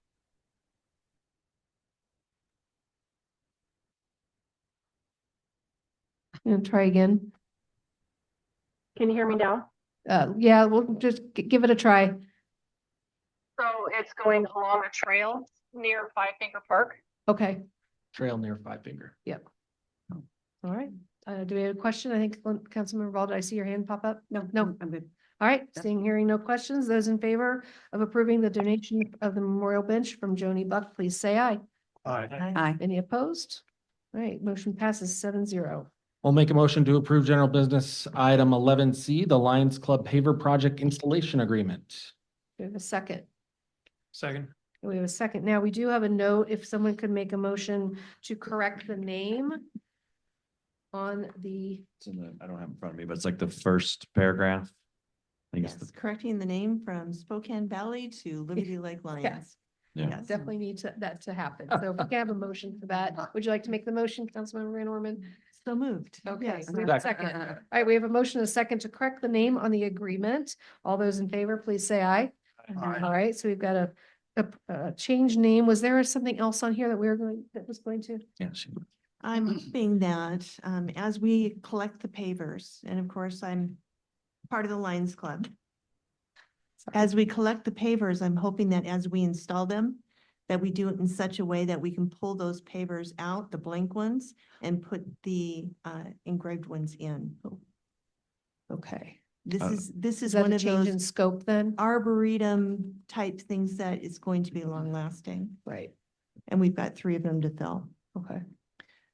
Go ahead, Councilmember Curtis. The school, Liberty Lake Elementary, had somebody they contracted with that comes out and engraves them in place, so you don't have to remove them. So you might check with them to see if they can just do that there, and so there's not the lifting and repaving. True. And we could probably do that process afterwards. Yeah. Okay, so does that change anything in the? I don't know, I was gonna, Current Jim, document. I know you talked with the contractor. Is that something can be addressed? So that would be, can you hear me? Yeah, Okay, that would be the simplest solution. If we start pulling bricks out and replacing them with engraved bricks, there are a lot of logistics to that we would need to discuss and potentially rework the agreement. So I would advise for simplicity, if they can be engraved in place, that would be ideal, and that would allow the agreement to just remain the way it is. perfect. So, Okay. so for those who couldn't interpret, Jen agrees with doing them in place. Right, so does that change anything in the? No, I don't think so. Okay, perfect. So we have an amended agreement for the name. Is there any further discussion on the agreement itself? Councilmember Kurtz. I have one question, and I just may not have the detail correct, but when we did this, wasn't it for $10,000, or was it for? I'm trying to think of what the actual cost that we agreed to in the budget was. Kyle, did you want to address those? Do you have that, or Mark, do you? So when the donation was accepted, the donation was the equivalent of $10,000 to be matched by the city. And so that $10,000 occurred in 2 pieces. One was the equivalent value in picnic tables, which was about $3,500. And then there was about $6,500 in cash. And so then the city was obligated to match that with $10,000. And so when you put the $6,500 in cash with the city's $10,000 match, you have approximately $16,500. And Jen, what is the total of the bid that we received? Not to exceed 16,300. So that's where that number comes from, Councilmember Kurtz. Thank you. All right, any further questions? Not hearing any. All those in favor of approving the amended Lions Club paper project installation agreement, please say aye. Aye. Any opposed? All right, not hearing any. Motion passes 7-0. Okay, What? I'll make a motion to approve general business item 11D, the Cataldo Avenue dedication agreement. We have a second. Second by Councilmember Kurtz. Lisa, is there anything? I'm sure we probably need just a little bit of background on this. There we go. Yeah, so the background on this is that Western States Cat, when they came into the city and purchased a property just west of the RV dealership, Cataldo Avenue did not exist. It was all part of along the frontage. They were required to dedicate the right of way and extend it along their frontage and actually improve it to provide access to the property, which they did. But again, this was identified. This is actually a collector arterial, and it was identified as part of the River District SAP as one of those TIF lift projects. Council has already identified it in the TIF lift resolution, and this is simply the work is done, the project has closed out, and the dedication agreement then allows them to go forward to the county and request TIF lift reimbursement for the cost of the improvements that they did on the land. The roadway is being dedicated to the city, but TIF will only reimburse them for the actual cost of the improvements. Does anybody have any questions for Lisa? Doesn't look like it. Okay. All those in favor of approving the Cataldo Avenue dedication agreement, please say aye. Aye. All right, any opposed? Not hearing any motion passes 7-0. All right, we're up to council comments. Do we have any additional comments from council before we move on to our next couple items? Councilmember Kennedy. Thank you, Mayor. I would like to say this, that we kind of touched on this before the meeting today. Councilman Dunn and I were sort of talking about this. 79 years ago today, the atomic bomb was dropped on Hiroshima, and that was a direct result or direct move to end the war of World War II. Now, I've been around long enough that I remember a few years after that, what it was like in the United States to be able to start building back. Where our person from the military were coming back, taking advantage of the GI Bill to buy homes. There was a lot of going on in that period of time. I recall individuals volunteering for Vietnam. I've looked at this over the years. This council and other individuals we are really outstanding of giving prayers and credit to first responders. In my heart, I look back at 79 years ago, that there were millions of people then who were our first responders. And not only individuals who served, and not only individuals who serve today or have served in the past, such as myself on it. We need to also look at the first responders being the husbands, the wives, the children that supported the individuals to go to these foreign countries and fight for the rights that we have, that we can sit in this room tonight and disagree at times, be irritated at times, but yet we all have a voice. And that voice was paid for by not only the lives of individuals that are not around anymore, but the lives of individuals that dedicated their time. And also, especially at the same, that the husband, wives, and children that supported their loved ones that were in the military. So I, for one, am proud to be in this community. I'm very proud to be associated with you folks and what has happened in my lifetime. Thank you. Thank you. Definitely words that we all need to remember. All right, any other council comments? All right, not hearing any. We don't have any public hearings or appeals, and we have no resolutions. We do have an ordinance in front of you. But before we have a motion or anything for that, Kyle has some information to share. And my recommendation after he shares this is for the council to consider actually changing the utility tax down to 0 instead of 1%. But he's got some numbers to share with you. Sure. So before we get started, what we have in front of us is, so our first sheet at the very top here that of our handout that everybody has, we have just kind of a one sheet with 3 different tables on it that outline our streets revenue for this year and potential streets revenue in 2025. And so as we all know, utility tax is dedicated specifically to our streets fund for streets maintenance and operations. And obviously the transition that we've been discussing for the better part of a year is the implementation of the Transportation Benefit District sales tax with the eventual offset of the utility tax. And so we find ourselves kind of in this final stage of what to do with the utility tax. And so before you tonight is the first read ordinance to reduce that from 3% to 1%.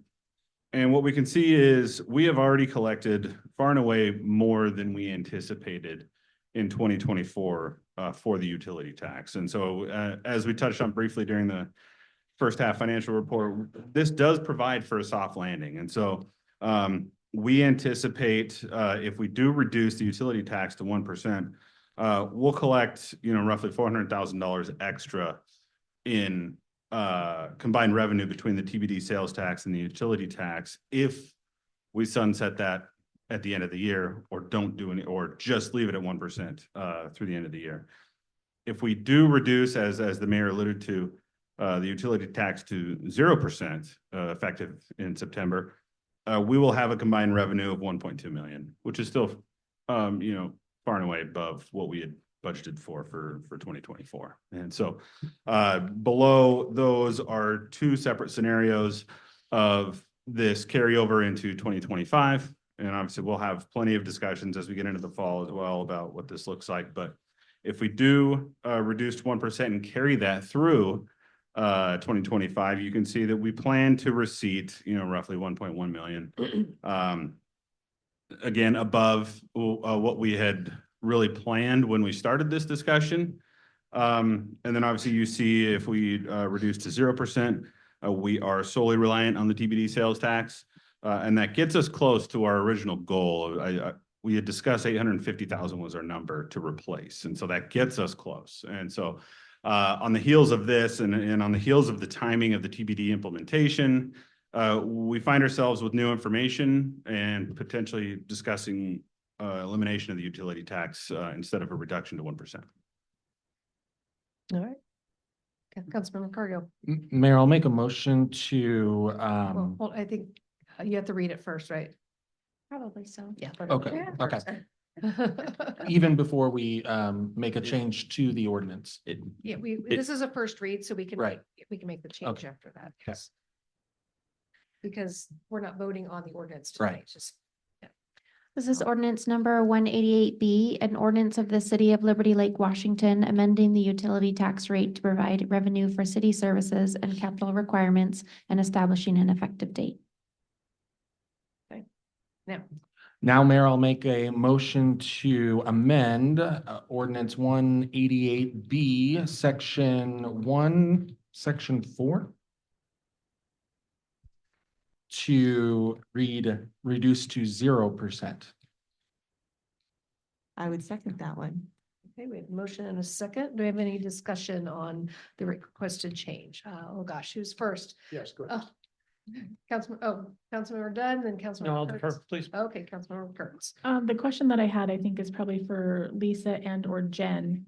When we talked about this before, we talked about what fully funded meant. And I guess I want to just make sure that if we look at doing this and reducing it down to 0, that it doesn't negatively impact any of the road improvements, maintenance and repair that we have coming up in the next couple of years. Will we have the right amount of capital based on our priority-based budgeting that we're looking at to meet the needs of the city? It's a hard one for them to kind of speculate on, and that's really a joint effort between us department heads to make sure that these needs are being met. And so we can speculate the answer is yes, but we don't have a definitive answer for you. So I just compliment the observation and say that's a 30% total reduction in the revenue. What would we expect as a 30% reduction in the expenses that, the coming year? I would want to see immediately what would be removed from our budget and expense. And I'm thinking about capital projects, if we would anticipate removing this revenue.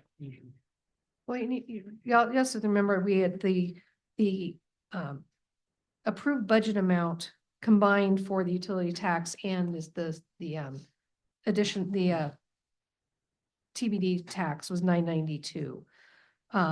We just happen to be coming in way above that this year because of the timing. Right. So I would think it would be more appropriate to compare to that 992 than the 1.2. And to answer Councilmember Dunn's question, what we would see as an immediate impact would be the potential of a reduction of the ending fund balance, not necessarily any direct service delivery. I guess I just think about our budget process, and generally we're seeking to match revenues to expenses. And that if we are reducing in total revenue, I'd want to try and reduce in commensurate amounts expenses. And so we do right now have an allocation for $200,000 a year into the Streets Capital Fund that currently has, I would say, roughly 450,000 in there. And that is an as needed that we don't have anything earmarked for it yet, but we will find stuff for it. And so that would be one of the first things to go. Councilmember Kennedy. Thank you, Mayor. The motion, as I understand, that we would go to 0 on the utility tax, but we would not eliminate the ordinance. The ordinance would still be there in the event that we ever felt we needed to go back to whatever percentage. Sean. So we're not repealing the utility tax, so our ability to go back and increase it would be there. it says zero. Yeah, there's not a repealer in 188B, so you're just reducing what the number is. So it becomes a collection issue, right? The ordinance says you need to collect a utility tax for X amount, and X has now become zero. So it's still enforceable, but there's not a collection amount relative to the ordinance. That was my understanding too. Good question. Very good, yeah. Nice question. All right, Councilmember, Mayor Pro Tem. Well, I think it's important for us to revisit this conversation because when we were originally talking about putting the TBD in place, we were saying that we'd like to look at this new revenue source of the TBD because we think it's more beneficial, it's spread out, it requires people who come into the city and perhaps buy a car, buy an RV or whatever to pay, and then we reduce as an offset the utility tax. And we were originally talking about going down to 1%, but now the numbers are showing the TBD is even better than that. So there's no reason why we really can't go down to 0%. And this notion that we have to replace the 1.14, we weren't collecting 1.14 last year. We were collecting the amount of the utility tax, which if you add all that up is not exactly, but it comes pretty darn close to meeting what the utility tax originally called for. I was in favor of saying if we were going to adopt one tax, we got rid of the other. Instead, what we've done is we've adopted one tax and we've kept the other. So it doesn't really make much sense to me to say to our citizens, well, we're just going to keep, the utility tax in place because the 1.14 number is larger and shinier than the original number that we were going to have before. So I really, I was a little bit frustrated to learn we were still collecting the utility tax all this time when I think what we originally were talking about is doing a swap as soon as possible. This gets us there. So I'm in favor. Thank you. Thank you. All right, any other comments? Councilmember Kurtz. And I agree with Mayor Pro Tem Cargill, because I think that I was one of the ones, I think he and I might have been the only ones who voted against whatever it was, because it wasn't eliminating the utility tax in favor of the TBD. I think my biggest question, and this is where we get into kind of the thing we were just talking about this is what we're seeing tonight, and we weren't prepared for this tonight to go to zero. Just wanting again to make sure that the amount that we're collecting, whatever that number is sufficient to meet the priorities we put in the budget. So I'm not opposed to getting rid of the utility tax. I just really want to make sure that it's not at a detriment to meeting the needs of the city that we've established as service standards. So that's my only concern. And if we wanted to bring this back at the next meeting with a little bit more information, I'd be happy to consider it then too. So that's my only point, is that I agree philosophically with Mayor Pro Tem Cargill. I just want to make sure that we have the right information to get rid of it. And I think that's an important distinction or an important note to make, is that we are currently collecting 0.1% of the Transportation Benefit District sales tax. The statute allows for up to 0.3, and anything above 0.1 we can take to the voters for approval if we do find that this is a advantageous taxing strategy, which I do believe we all here believe that is the case. And if we do start to see a squeezing of the streets fund budget, we put this forward to the voters potentially to increase that. Real quick for you. Go ahead, Councilmember Spencer. Yeah, I have a couple thoughts. I know when we had some discussions earlier, particularly Mayor Pro Tem Foyer was discussing the fact that these are two different funding mechanisms, and in a downturn, perhaps the utility tax would offset that a little bit. I am all in favor of taking the utility tax to zero, and even if we eliminated it altogether, there's nothing that says we can't bring it back at some future point if it was absolutely necessary. Regarding the offset, if we are collecting less than perhaps what we need or what we've collected in the past, and we need those extra funds, if we go to the general fund balance, we're doing just fine. So it's to me, it's an arbitrary thing as far as saying, well, we can only fund streets through the TBD. That's arbitrary to me. I think if we have the funds that we've taxed from the citizens, we can make those available. And that's been done in the past. An interfund transfer from general fund to streets has been done. Okay. Councilmember Kennedy. I'd like to add a little clarification on my statement if I can, is that I'm totally in favor of going down to 0, but I'm not in favor of eliminating the ordinance. I've been outspoken for years to take the 6%, 3% off completely, but keep the ordinance. I was somewhat disappointed when all the conversations suddenly went, well, let's eliminate that, or let's bring that down. Well, let's start this new tax over here. So really what we're doing, we're still asking the citizens to make this up. We're just calling it something different. I had asked the question, if we change to that other tax and it comes from the other citizens, what kind of percentage would that be? Well, there's no answer for that. And I don't have a challenge with that. But here's why I feel we still need to have the ordinance.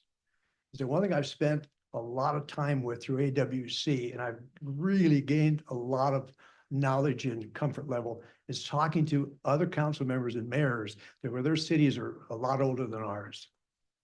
And the day will come in Liberty Lake that we do not have land for development. We do not have new homes being built. We do not have new businesses moving in. The cities that have suffered that in this state are in dire need right now, trying to figure out how they're going to pay things. When I was at the AWC, I spent probably half of my time over a cup of coffee out in the corridor talking to somebody is that, well, how long has your city been around? What did you do when there was no more development? And what they say is that we're struggling because what we have to do then, we have to go back to the public. So more than likely at some time that we're going to have to do that. If we have the ordinance already, it's real easy to say, okay, we're going to go 1%, whatever it is. But to eliminate it and then go to the public and say, we want to do this again, becomes more difficult. So I hope I've explained myself a little better that go to 0, but keep the ordinance. Yeah, I don't think taking the ordinance away is a consideration at this point, but good points. I will just say one thing, and I wrote this down as we started this conversation. And this will be something that Wendy likes. We promised it would be temporary, and that was 10 years ago. And here we are, actually more than 10 years ago. 14 And here we are, years yeah, ago. 14 years ago. And here we are 14 years later saying, having the same conversation. So to Councilmember Kennedy's point of view, leaving the ordinance where it is fine with me, but I think as this is way overdue in terms of what we've promised our citizens. If I might, Go ahead. since it was specifically put into place in dire times when we had no sales tax and property taxes were little to none coming in and people were losing their jobs. Yes, city council came under fire, but for good reason. I believe that this should be eliminated. And if it needs to come back, we go through the same fire because being taxed shouldn't be something that's easy. We are looking really good right now in Liberty Lake because we're fiscally sound. And I believe that this council is going to remain keeping us fiscally sound. But we have a new area to go ahead and spread the taxes, not amongst our residents, but amongst those that are using our roads, going to our grocery stores. That's a better way of doing it other than doing a utility tax that we promised would go away. So I'm asking the council to eliminate it and realize that it's always part of the toolbox. And yes, you can bring it back, but I believe that it should be in front of the citizens themselves. Thanks. All right, so any more comments on the motion on the floor to reduce the number in the ordinance from 1% to 0? See any? All right, go ahead and take a vote. All those in favor of reducing the utility tax rate that's listed in the ordinance from 1% to 0%, please say yes. And again, this is not approving the ordinance, just remember that. Okay, go ahead and raise your hands for approval. Okay. This is just changing the number. It's not approving the ordinance. So those in favor of changing the number from 1% to 0, please say aye, raise your hand and hold it up real quick. All right. Okay, and those opposed? Nay. All right. Great. So motion passes 6-2 with council members Kurtz and Dunn. 5-2. 5-2, sorry. Yeah, I can't add. Okay, 5-2. All right, so next week, the next meeting, then we'll have the second read. We'll Can I follow ask- ups with some additional information as well for that. Can I ask Kyle a quick question? Yeah, Kyle, if this is approved on the, I think it's the 20th. Yeah. Is that, I mean, that's only 10 days. Is that enough time to? Because the effective date on this is September 1st. Yeah, so we will have the documentation in the background ready for any possible outcome. Okay. So it'll go out, it can go out the next day. Thank you. Okay, all right, so moving on, we don't have any emergency ordinances. Introduction of upcoming agenda items. I think my spreadsheet got buried. Hold on just a second. Oh.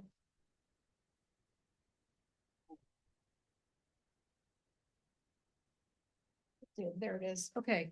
All right. We can cross off August 6th. We don't have anything on for August 20th for 6 o'clock. Is there would everybody be okay with, assuming there's nothing that staff wants to move to that 6 o'clock that's time sensitive? Tackling the next step with our council rules of procedure. If we can get the Word document out to everybody, is that enough time for everybody to kind of go through on their own, brainstorm, come back with some suggestions? I'll be out. You can send them. Yeah. Okay. All right. So let's tentatively plan that for 6 o'clock on the 20th. Mayor. Yes. With that, give us a deadline of where we need to get those red lines Okay. to you so that we're ready and we All right. can then view what people said too. Okay. Sounds good. Let me just get my calendar out You here don't have to real do it quick. today, you can talk about it, but Well, yeah. if we don't look at the calendar now, I will probably forget in the morning. So that would be, if you guys can get your comments back to me by close of business on the 15th, which is a Thursday. My Fridays are usually pretty, light, so I'll be able to go through that, and if Kelsey has time, we can kind of go through things together and consolidate. And then we can have, we'll see about emailing what we've got, what that consolidation looks like, before the meeting, so everybody has a chance to go through it and think about it. Okay, is there anything else? Let me see, we have tentative. Lisa, are we still, we go for September 3rd for the stormwater master plan?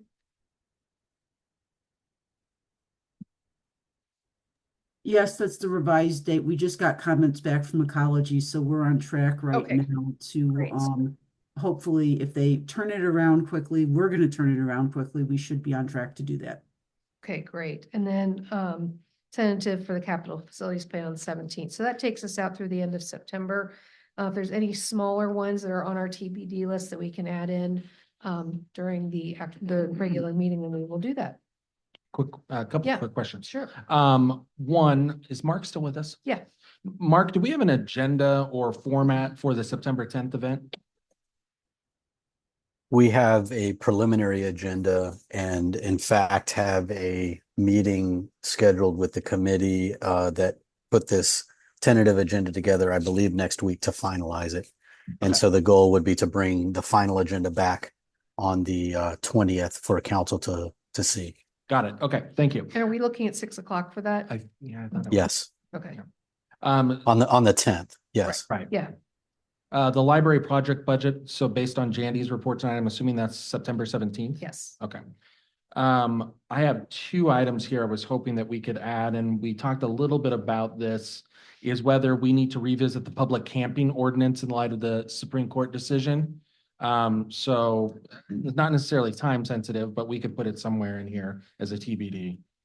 And then the other item that I was hoping we could bring back is a discussion about whether the council wants to take a position on any of the initiatives. There are, I think, 6 statewide initiatives, and I don't think we need to take a position on every single one, but there may be a couple that we decided that we do want to take a position on.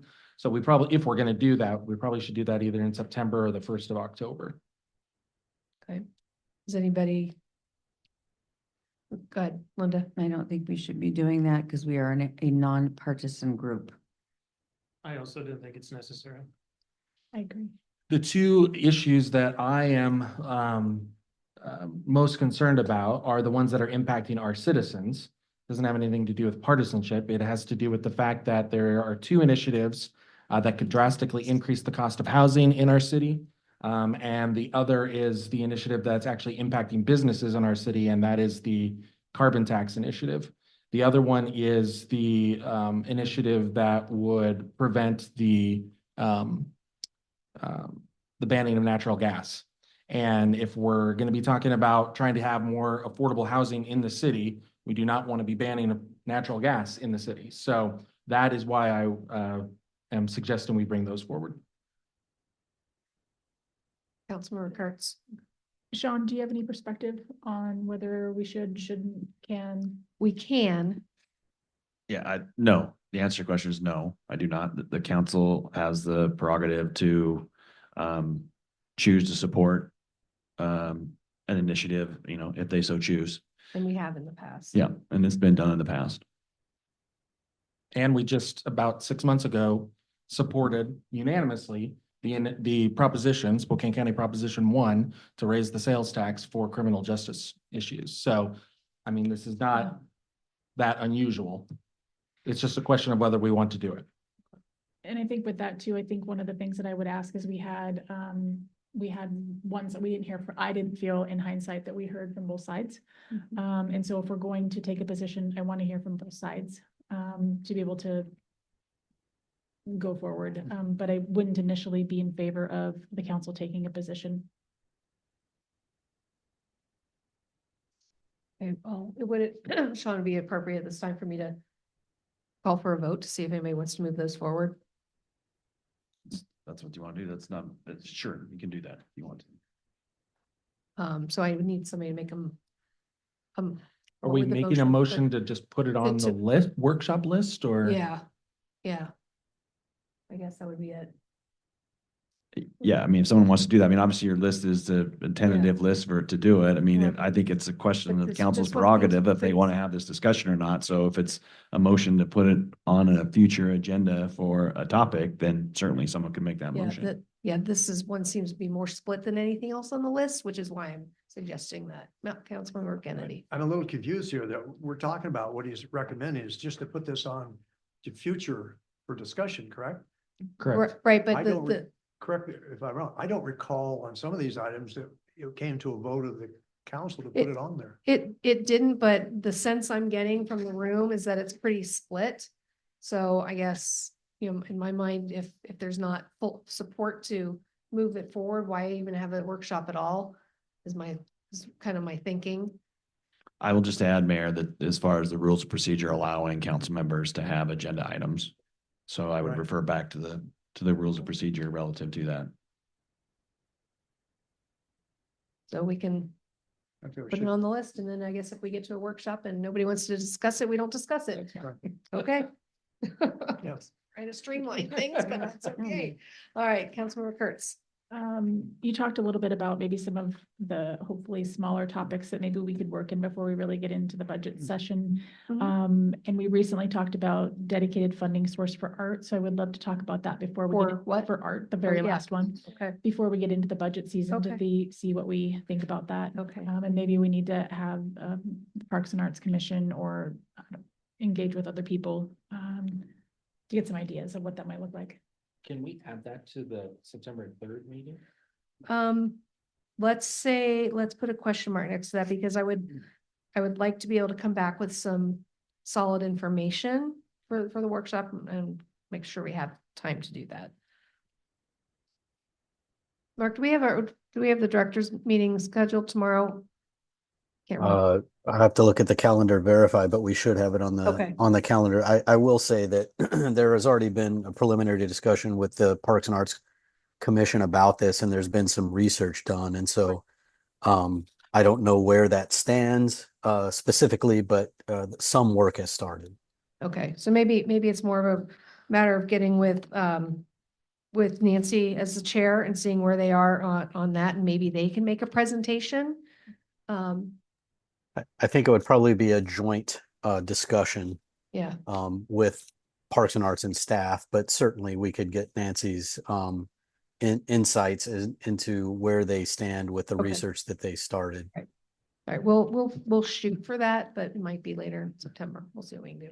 And to answer the other question, there is a director's meeting scheduled tomorrow. Okay, perfect. And I see Jandy's hand up. Go ahead, Jandy. I just heard you guys talking about the Parks and Arts Commission, and we have I've been talking with them about some stuff for the library project, and so we're planning to bring that back at the September 17th meeting. So that is library specific to Parks and Arts, but just wanted to add that in. Okay, great. Thank you. Mayor. Yes. Councilmember Spencer. Yeah, so I know the one I had added, I believe it was last time. Somebody mentioned that it was probably had more to do with financial policy rather than an ordinance per se. Commitment not to use debt to fund capital facilities projects. I'm just wondering if that's something we can slide in the 7 o'clock. Well, we had consulted with Sean a little bit on that about we can't tie the hands of future council. You want to address that, Sean? As with regards to putting in an ordinance for not taking on debt as a city. Yeah, I think the short version is passing an ordinance that could potentially supersede a state statute and, you know, what the authority of council is to do. So that was the gist of the conversation. And Jed and I spoke about that as well. But I think the intent what Jed was going with was to have some dialogue about that particular topic and what that looks like. It may not be in an ordinance, but a policy that, you know, if there's a financial policy that this is what the city would like to do, you could go through that policy as opposed to an actual effective law through an ordinance. So I hadn't gotten that part of it. yeah, so the concern is doing something that you would not otherwise be able to do because the ordinance, which has the force of law, could supersede what state statute may permit. So, and I didn't research it any further than that. It was just kind of a 10,000-foot discussion as to, you know, potential concern of doing it. So I think where we left it was, let's have some discussion about what this topic is. And then if there's some desire to want to move forward with it, then we figure out the means in which to implement it. Kyle, sorry, real quick. Kyle, it's a question for you. So there is something about taking on debt in the financial policy. Would that be the appropriate place to that would take effect then, Sean? Yes. And I don't want to get into a big discussion. We're just talking future agenda items. Yeah, so we usually update the financial policy once every other or once every 3 years, but we can certainly call special attention to it if we would like to. So Okay. we can update it anytime. We'll take a look and see where that discussion might fall. Yeah. Mayor Pro Tem. Well, I was just gonna have a follow-up for Sean. So Yeah. Sean, if the state statute says, you know, a city can take, you know, debt or general obligation bonds or whatever, does that doesn't necessarily preclude a city from saying, we're not gonna do that, right? No, Because- but the difference is if you could have a resolution that says this is what our council thinks right now at a point in time. You can have a financial policy that this is our policy that we prefer, that we don't want to fund it this way. What you can have is we have an ordinance says the city can't do this when a statute says you absolutely can do that, right? Because local ordinances can't supersede state statutes, right? So you can't take an action that's going to conflict with the state statute. And so that was my potential concern. Again, I didn't look at any further than that. What was just the idea that the council is going to pass something that a state statute allows a city to do. Right, got it. Councilmember Kennedy. I was just going to say, I'm pleased to see that we could clean up some of the things that have gone here for a long period of time. One of them I'd like to have removed that has my name on is a Kramer Parkway overpass signage. Right. And the reason being is that when we had the joint meeting with Parks and Art, had the opportunity to bring it up then. And I feel that now it's an idea they want to run with it, great. So I'd recommend you take that off of there. We can Thank do you. that. Thank you. All right, we will see what we can do about reworking some schedules. We'll go over some of this in the meeting tomorrow morning. Okay. All right. Citizen comments. I was getting there. So for those who are left online, is there anybody left online who's not a staff member, Kelsey or Evan? Anyway, while you're looking at that, I think so. there's not. Okay. So if there's anybody left in chambers who might want to make a citizen comment, please let us know. If there's anybody online who it doesn't sound like there's anybody besides staff who'd like to make a comment, please let us know. But look like we have none. So we will go ahead and we don't have any executive session tonight, so we have no further business before the council. So we'll go ahead and adjourn. Thanks, everybody.